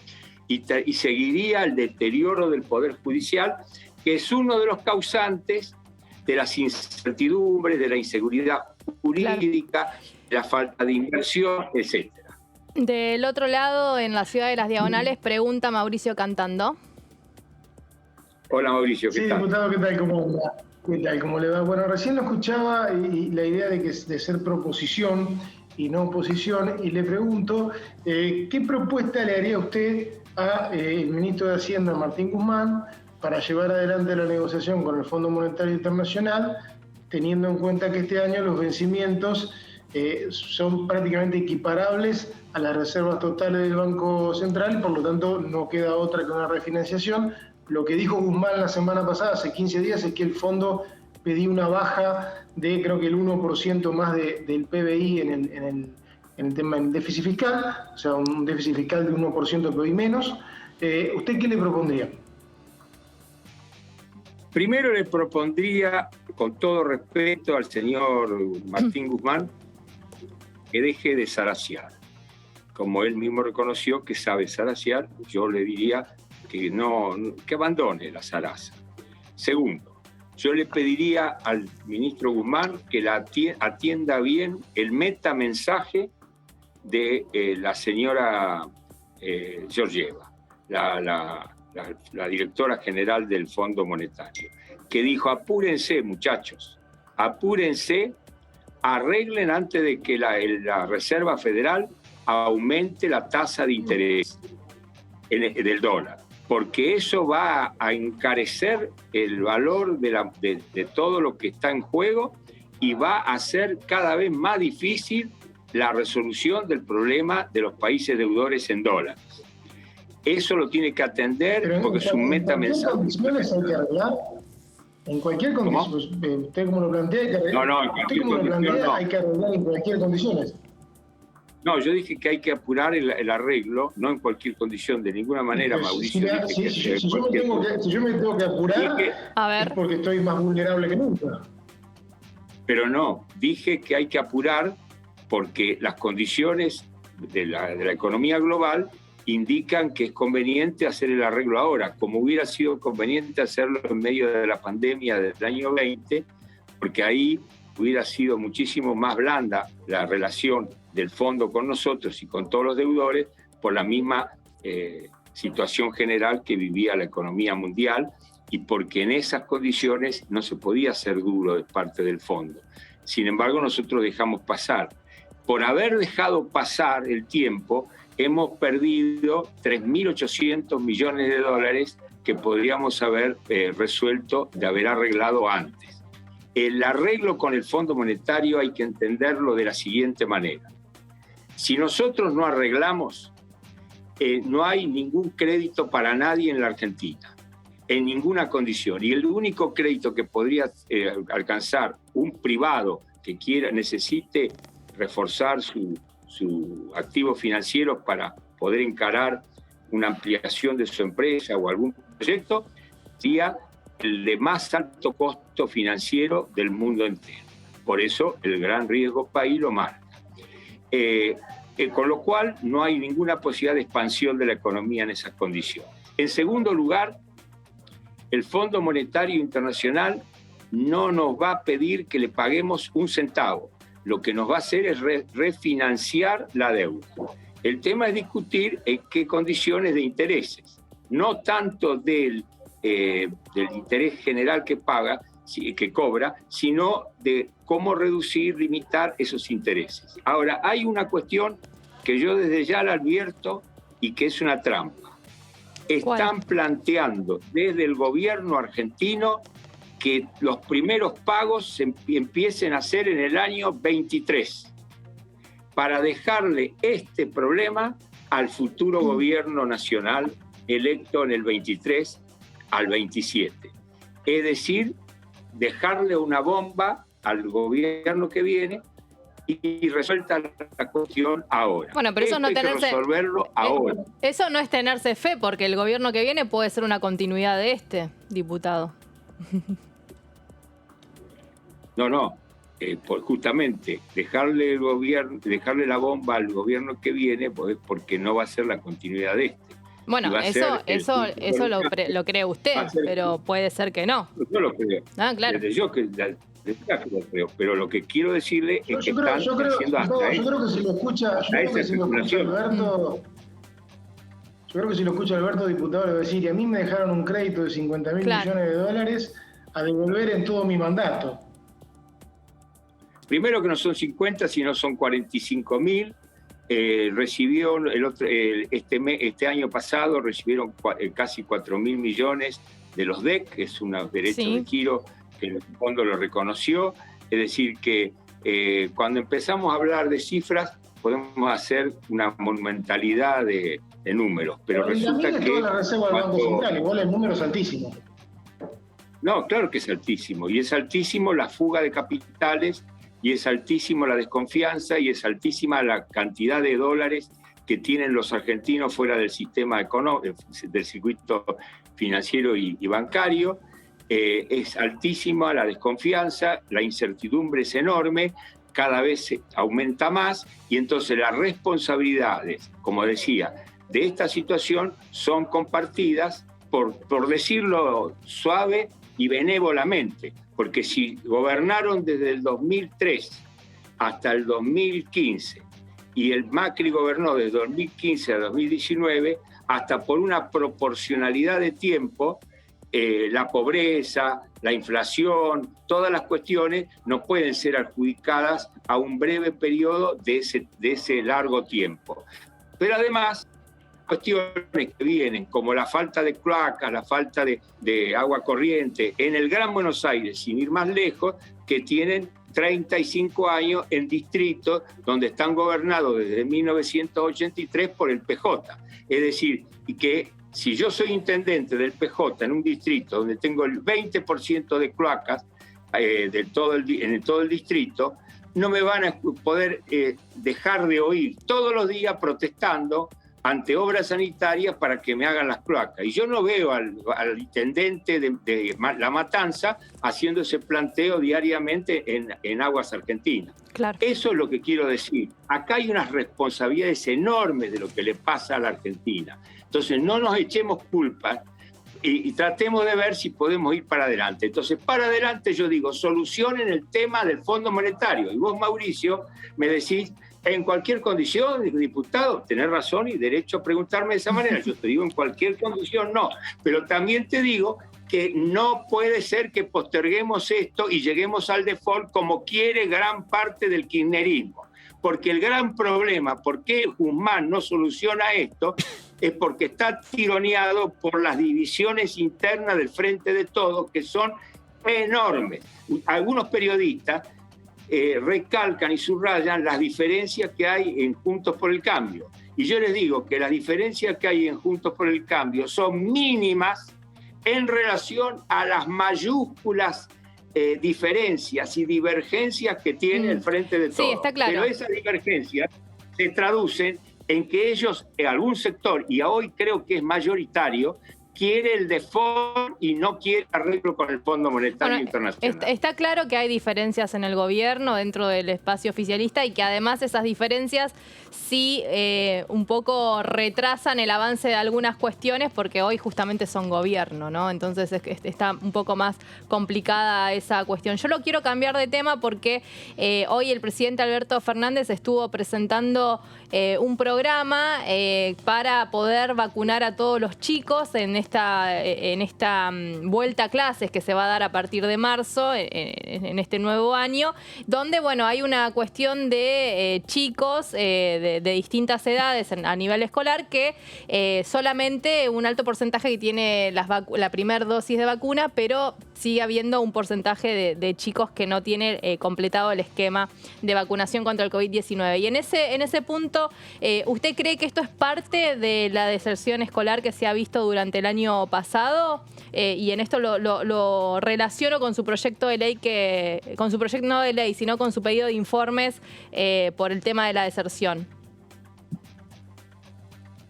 Mirá, yo no lo ligaría, no lo vincularía tan estrecha y directamente al tema vacunación con el tema deserción. Cuando se produjo la deserción, monumental deserción que hubo en el año 20 y 21, que agudiza un proceso de caída de la escolarización en el país que lleva ya 15, 20 años. También lo quiero aclarar, es un declive lento que se tuvo una caída en el 20 por el cierre del aula, de las aulas, y no pudieron buscar y encontrar la forma de recuperar a la mayoría de esos chicos que dejaron la escolarización en el 20, cuando en el 21 tardíamente se reabrieron las aulas. Hay más de 600.000 chicos que no han sido encontrados siquiera y que no creo que los estén buscando, porque si no habría noticia de ello. Hay chicos que han quedado fuera del sistema escolar. Esto también es parte de una deuda enorme social que tiene la gestión de gobierno con la sociedad.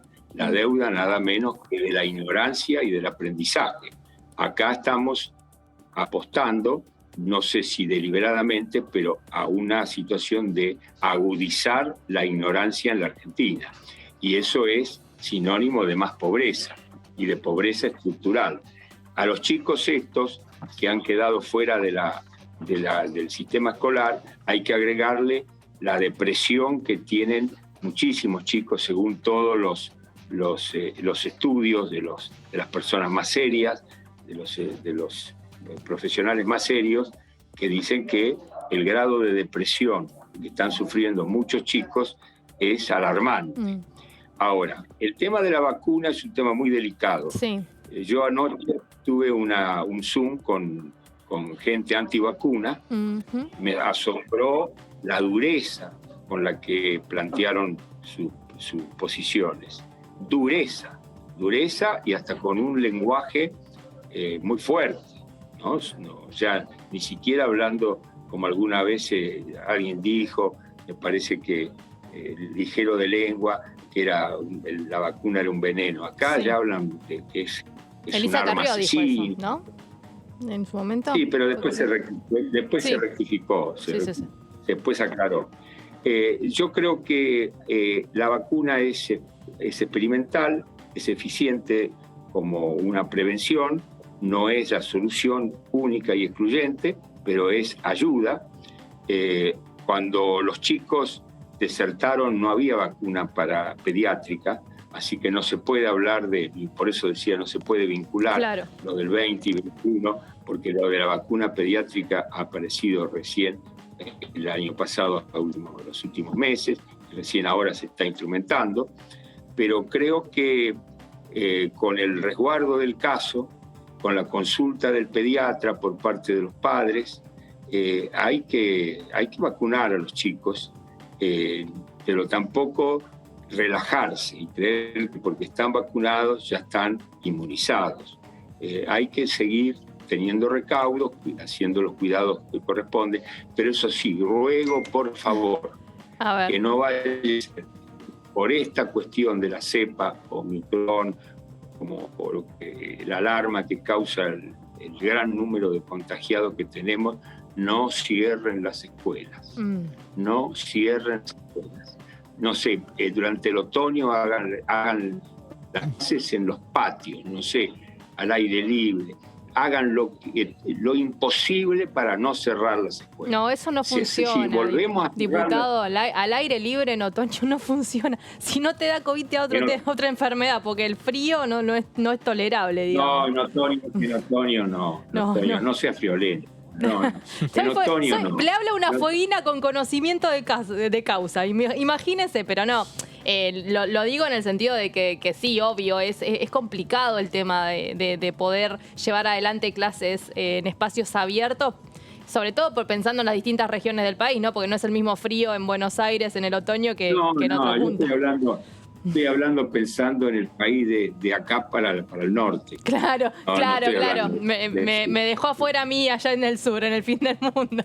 Pero bueno, Martín, tenías una duda más. Diputado, sí, le consulto por otro proyecto, uno que presentó con Gerardo Milman y otros diputados de Juntos por el Cambio, para iniciar juicio político a los ministros Guado de Pedro y Elizabeth Gómez Alcorta después de la visita que le hicieron a Milagro Sala en Jujuy. ¿En qué fundamentan el proyecto y si cree que va a prosperar? Yo te agradezco mucho esta pregunta, Martín, porque el tema Milagro Sala es un tema paradigmático de lo que hay que hacer y de lo que no hay que hacer. Lo que se hizo en Jujuy con el gobierno paralelo que había montado a través de los fondos estatales que se le giraron desde el orden nacional durante todo el kirchnerismo, Néstor y Cristina, esta señora Milagro Sala hacía insostenible la institucionalidad jujeña. Hay que recordar que esta señora, hay dos cosas que quiero recordar para no abundar en tantos procesos penales que tiene, condenas no firmes, pero que están a punto de lograr la firmeza. Una condena firme ya la tiene. No se puede hablar de presa política a alguien que tiene condena firme. Ella, a través de sus 12 adráteres de confianza, retiró del Banco de la Nación Argentina, sucursal Jujuy, en bolsos, está filmado, más de 9 millones de pesos de ese momento, de diciembre del año 15, 2 días antes de la asunción del presidente Macri. Cuando uno retira en efectivo esa plata desaparece su trazabilidad, porque la única forma que ella tenía de pagar a los constructores era con cheques. Ella era intermediaria, era el movimiento que intermediaba entre el gobierno nacional y el que construía y después entregaba las casas a los beneficiarios. Al retirar ese dinero fue literalmente una defraudación, por no decir un robo, en el lenguaje vulgar, aunque desde el punto de vista de la tipología penal no es robo, pero en el momento que lo retiró legalmente, pero después viene la defraudación. Y en segundo lugar, ella el día 10 de diciembre, cuando debía asumir Morales la gobernación en su primer mandato, estaba acampando frente a la Casa de Gobierno de Jujuy, pero con una particularidad: no acampaba frente a uno de los laterales de la casa. La rodeó a la casa y le impedía al gobernador físicamente trasladarse a la Casa de Gobierno y asumir el mando en la Casa de Gobierno de Jujuy. Es decir, que estamos frente a una subversiva, aunque la palabra pueda sonar fuerte por las connotaciones que tiene de la dictadura. Subversiva, trastorno del orden social y del orden institucional y del orden político.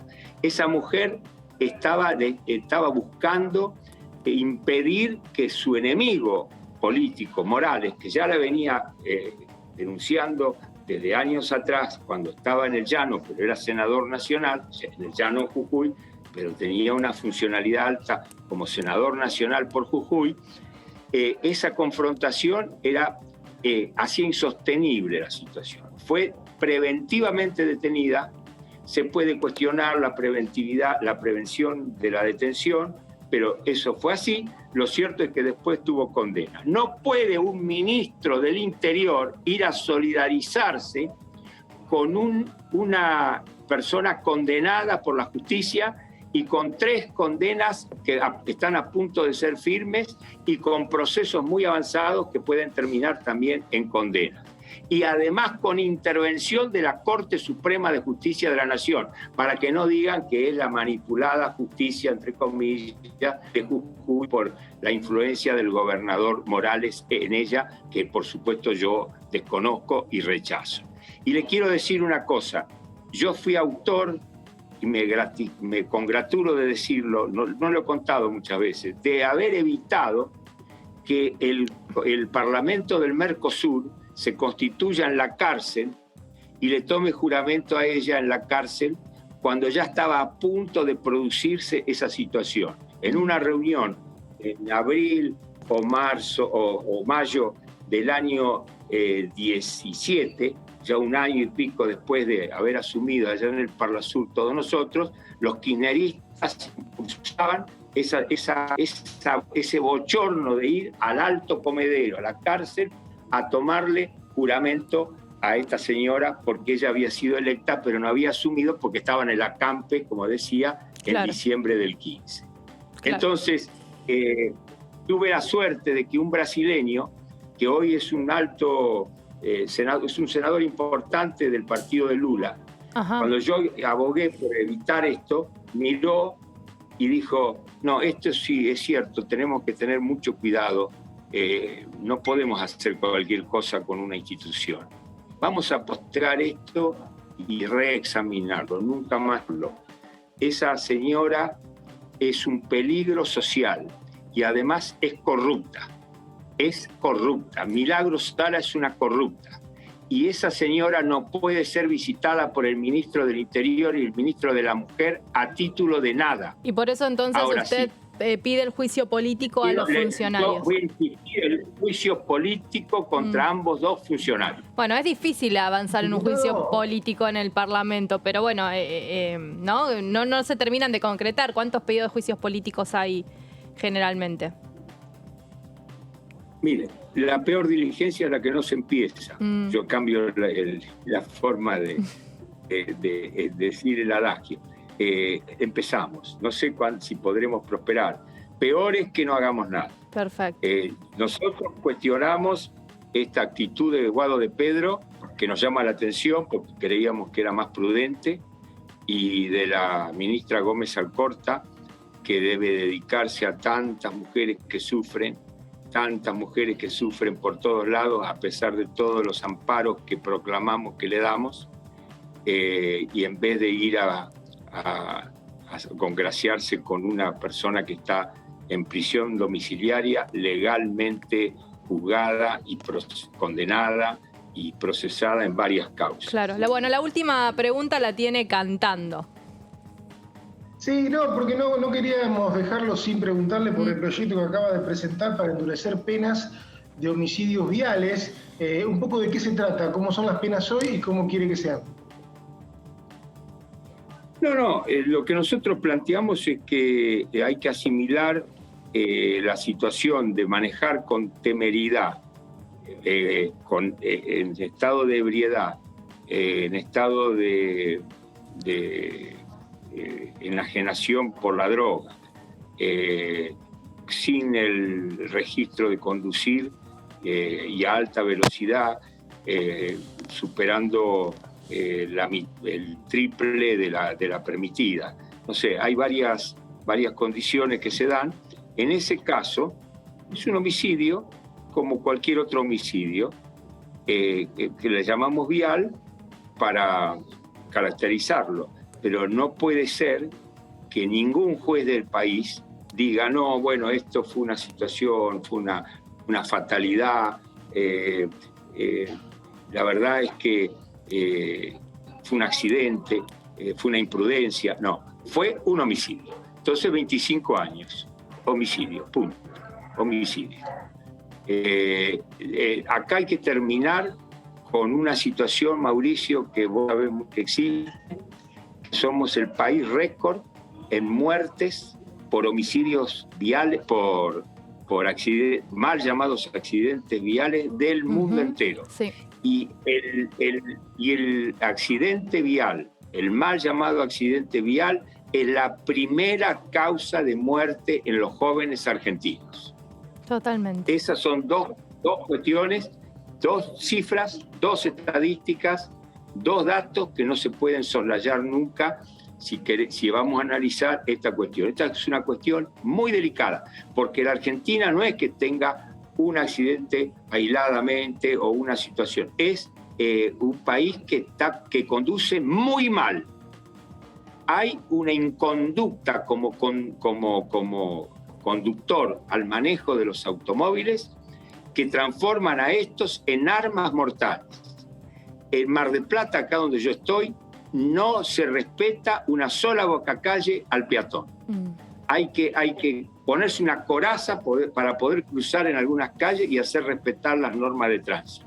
Eso sí, cuando vos vas a hacer la renovación del carnet, te hacen un teórico donde te plantean todo esto. Y yo una vez pregunté, la última vez que renové mi registro, digo, ¿pero esto ustedes después lo aplican en la calle? Entonces me miraron, claro que se aplica. No es cierto.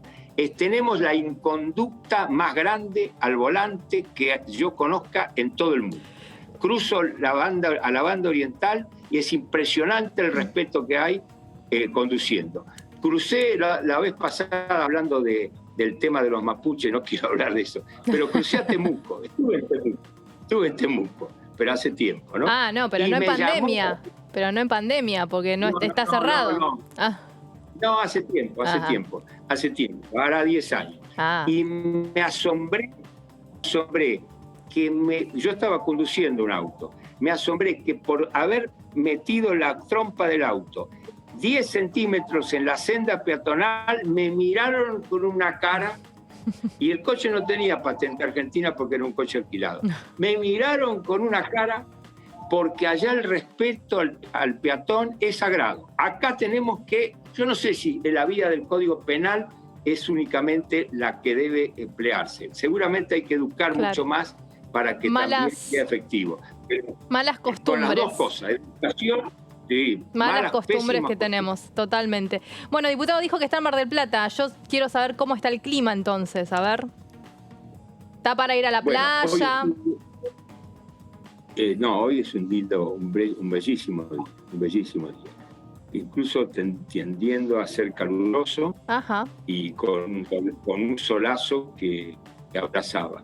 Yo fui a un acto hoy por los caídos de la policía, que siempre conmemoran este 24 de enero los muertos en acción de servicio, y me insolé. Volví empapado de nada más que de estar quieto. Pero usa un gorrito, usa el gorrito. ¿Cómo se va a insolar? Un marplatense no puede insolarse. Eso me dijo mi hijo, pero yo no tengo la costumbre de con el gorro. Para la próxima.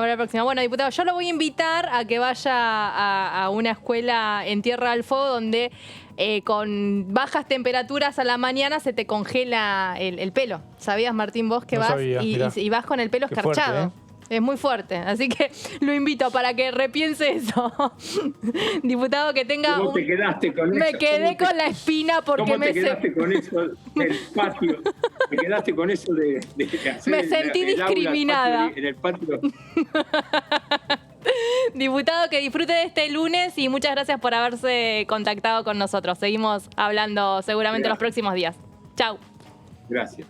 Bueno, bastantes también definiciones que nos ha dejado el diputado Acef con una batería de iniciativas que va presentando también en este momento. Así que vamos a continuar con toda la información a la espera de algunas novedades, pero es el turno del señor Martín Bravo, que viene con otro proyecto que podría estar incluido en las sesiones extraordinarias. Sí, como el que contaba Mauricio, bueno, este es el caso del régimen de promoción de la agroindustria. También es un proyecto que presentó el Ejecutivo hace unos meses, a fines de septiembre. En ese caso, Julián Domínguez, el ministro de Agricultura, y también el secretario Gustavo Vélez, en el marco del Consejo Económico y Social. En ese caso fueron ambiciosos en los objetivos. Hablaron de pasar de 68.000 millones de dólares de exportaciones por año a 100.000 millones y a crear 700.000 puestos de trabajo a partir de estos beneficios impositivos para que haya una mayor inversión y bueno, una mayor producción en diferentes sectores de la agroindustria. Vamos a ver ahora las placas. Inexplicablemente también el proyecto no avanzó. Por bueno, lo que hablábamos antes puede aplicarse también a ¿no? El escenario complicado del final del año, las elecciones, la falta de sesiones ordinarias. Sí, además Martín, se daba en un contexto de tensión con una parte del sector de agro, ¿no? Cuando se presenta esta iniciativa había un problema ahí con el tema de las exportaciones de carne. Restricciones a las exportaciones de carne. ¿Te acordás que vino como en un contexto muy ríspido también con el sector del campo? Claro, el proyecto en principio lo que busca el gobierno es recuperar la iniciativa y acercarse a ese sector. Está bien que del lado de los productores van a decir, bueno, no, queremos que nos bajen las retenciones, sí, pero estos son beneficios impositivos para la producción. También el gobierno lo aprovecha como para ver si puede tener un mejor clima con este sector. Ahí vemos las propuestas. Por un lado, la amortización acelerada de inversiones a 3 años, por lo general es a 10 años. Esto es si un productor compra una maquinaria, bueno, que lo pueda amortizar con una rebaja del impuesto a las ganancias en menor tiempo, que pueda descontar en esos 3 años todo el valor de esa compra, de esa inversión. También incentivos para incrementar la productividad de la ganadería vacuna a partir del aumento del peso de los animales enviados a faena. Incentivos fiscales también a cuanto mayor peso de los animales. Otros beneficios impositivos para estimular la producción sustentable con semillas, fertilizantes y otros insumos a partir de una fiscalización de diversos organismos del Estado. La autoridad de aplicación es el Ministerio de Agricultura con colaboración del INTA, del SENASA y también participación de Economía y el Ministerio de Producción. Esto, bueno, son las condiciones para acceder que los beneficiarios tienen que demostrar en cada ejercicio del impuesto a las ganancias, en cada ejercicio fiscal, la superación de uno más de los siguientes indicadores: ventas, producción, exportaciones, el personal ocupado, que haya más empleo, o las inversiones. Con uno de esos 5 que aumente de un año al otro, pueden acceder a estos beneficios. Sí. Se crea el registro nacional como para inscribirse con el formato de ventanilla única digital, y la idea es que haya cierta previsibilidad, entonces que tenga vigencia hasta el 31 de diciembre de 2025, que trascienda el gobierno de Alberto Fernández, con posibilidad de extenderlo por un plazo de hasta 5 años más. La oposición lo que dice en general es que está de acuerdo, más allá de que va a plantear algunas cuestiones, piden discutirlos, ponen algunos reparos. Por ejemplo, lo consideran insuficiente en cuanto a los beneficios, plantean qué puede pasar en un escenario como el actual de sequía, que tal vez ninguna de esos 5 ítems pueda aumentar. Y también que puede ser demasiado burocrático, lo que da lugar a la discrecionalidad, y también quieren ver cuánto se destina en el presupuesto a estos beneficios, porque según ese parámetro, bueno, puede haber un año menor acceso o mayor, depende de lo que haga el gobierno, y también que habla de estabilidad impositiva, de estabilidad, perdón, en los beneficios, pero no de estabilidad impositiva, y eso hace que las retenciones puedan subir o bajar. Bueno, este proyecto no incluye retenciones, eso, si la discusión va por ahí, bueno, me parece que ese acuerdo. Siempre es el punto con el sector, ¿no? El sector agrario y muchos opositores que por ahí están más en contacto o en relación con el sector plantean la eliminación de las retenciones. No quieren saber nada con el aumento de las retenciones. El tema de la sequía es otro de los puntos que están pidiendo muchos, que haya una emergencia, que se declare una emergencia una emergencia económica respecto a la sequía que se da en el resto del país. El otro día hablábamos y en Santa Fe, por ejemplo, no había lluvia desde hace varios días, y las altas temperaturas perjudicaba mucho a parte de este sector. Así que me parece que los puntos vienen por ahí. Esperemos que esta semana de lluvia haya sido sí, totalmente. Salvadora. Totalmente. Yo le dije a Giorgetti el otro día que haga el baile, que haga el baile de la lluvia, a ver si podía colaborar con los santafesinos. No sé si lo hizo. Cantando, ¿vos cómo ves esta iniciativa? Porque yo, por ejemplo, estuve averiguando hace unos días en Agricultura con gente de Julián Domínguez, que es el ministro, y me dijeron, bueno, nosotros ya la redactamos, la mandamos al Parlamento. Hasta ahí llegó nuestro trabajo, básicamente me quisieron decir. En este caso, ni siquiera tuvo tratamiento en comisión, ni siquiera fue incluida en las comisiones que en noviembre emitieron varios dictámenes y después se cayeron, o sea que en ese caso tampoco hubiera tenido mucho sentido. Le preguntamos a Ricardo Bujaile cuando fue una vez al estudio, es vicepresidente del bloque UCR, pero también es un reconocido dirigente rural, y la definió como un compendio de buenas intenciones. Porque es algo que pasaría sin mayor debate, porque decía, le concede demasiadas atribuciones a la autoridad de aplicación, pero abriría el debate por el aumento de lo que decía recién Martín, el tema de las retenciones. Digo esto porque está el tema de la discusión en particular de los proyectos. Y hay que ver si, en caso de haber una mayoría que vaya por ese lado, modifique algún artículo, hay que ver qué tanta viabilidad tiene el tratamiento de un proyecto sobre el campo en general, ¿no? Sí, es muy cierto. No sé, no la veo difícil a esta también. Que la oposición intente colar una rebaja de retenciones. Hay que ver si juntan números, ¿no? Que pensando en la izquierda. Un debate en particular alcanza con lo que es el interbloque federal, que seguramente acompañaría, y después necesitaría 1 o 2 votos más que nunca aparecen. El tema es que entraría en una situación tensa la sesión. No sé qué tanto el oficialismo quisiera una sesión así. Claro, si es así, hay que ver cuando el proyecto se empieza a tratar, ¿no? Si está ese riesgo, le puede poner candado el oficialismo al proyecto. Sí, hay que ver, es un tema interesante.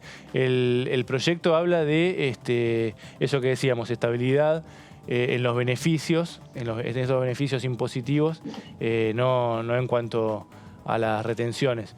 Después la oposición dice que así en los términos en que está tampoco tienen demasiados motivos como para oponerse, por lo que decía Mauricio, que son buenas intenciones, tal vez es insuficiente, y después puede ser que la discusión sí esté en el debate de los artículos en particular. Sí, pero también hay un reparo respecto a la cantidad de dinero a la que se pretende llevar o llegar en este plazo de años que está poniendo el proyecto de ley. Ahí hay bastante desconfianza. Algunos legisladores decían, ni por casualidad puede darse una situación parecida. Yo creo que está bastante... ha sido un proyecto que se ha elaborado con parte de los sectores, del maíz, de la carne, con los más amistosos, podríamos decir, con el gobierno nacional, pero que salió como también el de hidrocarburos, por ejemplo, se trabajó con muchos sectores de petróleo y aún así se terminan de redactar, se mandan al Parlamento y en el Parlamento, sorpresa, ¿no? Sí, aparte la oposición es la que en definitiva define, porque tiene mayoría en la Cámara de Diputados, si los proyectos avanzan o no. Está el tema ambiental también en este proyecto, creo que se trata. tema de la utilización de agroquímicos. Ahí hay un debate muy fuerte porque un sector del PRO está muy molesto por algunas campañas que de alguna manera demonizan a la producción agropecuaria por el uso de estos productos. Hablan de campañas con financiamiento de organizaciones internacionales a definir, pero que en muchos casos acusan de falaces. Por lo tanto, también ahí me parece que si ese debate se profundiza, va a haber tensión.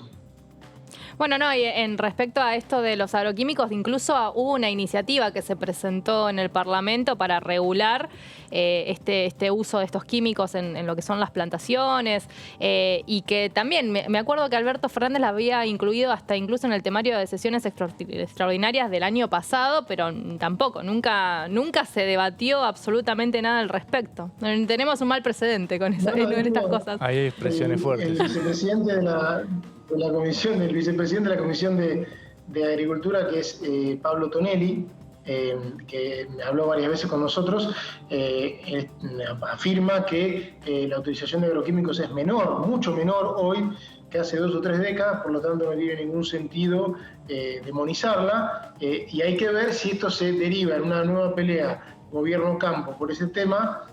También podría ser muy difícil el debate, ¿no? Bueno, los debates, toda la actualidad, estaba allí hablando el colega Mauricio Cantando, que esperamos que te mejores y que vuelvas pronto desde una ciudad que yo quiero mucho, que es la ciudad de La Plata. Así que bueno, gracias Mauri por tu participación. Gracias. ¿Te conocen acá? Te conocen acá, más que en Tierra del Fuego. Me conocen más que en Tierra del Fuego. No vamos a indagar por qué, pero sí, ponele que sí. Gracias Martín Bravo también por habernos acompañado en el día de hoy. Esto fue la primera edición de DTV.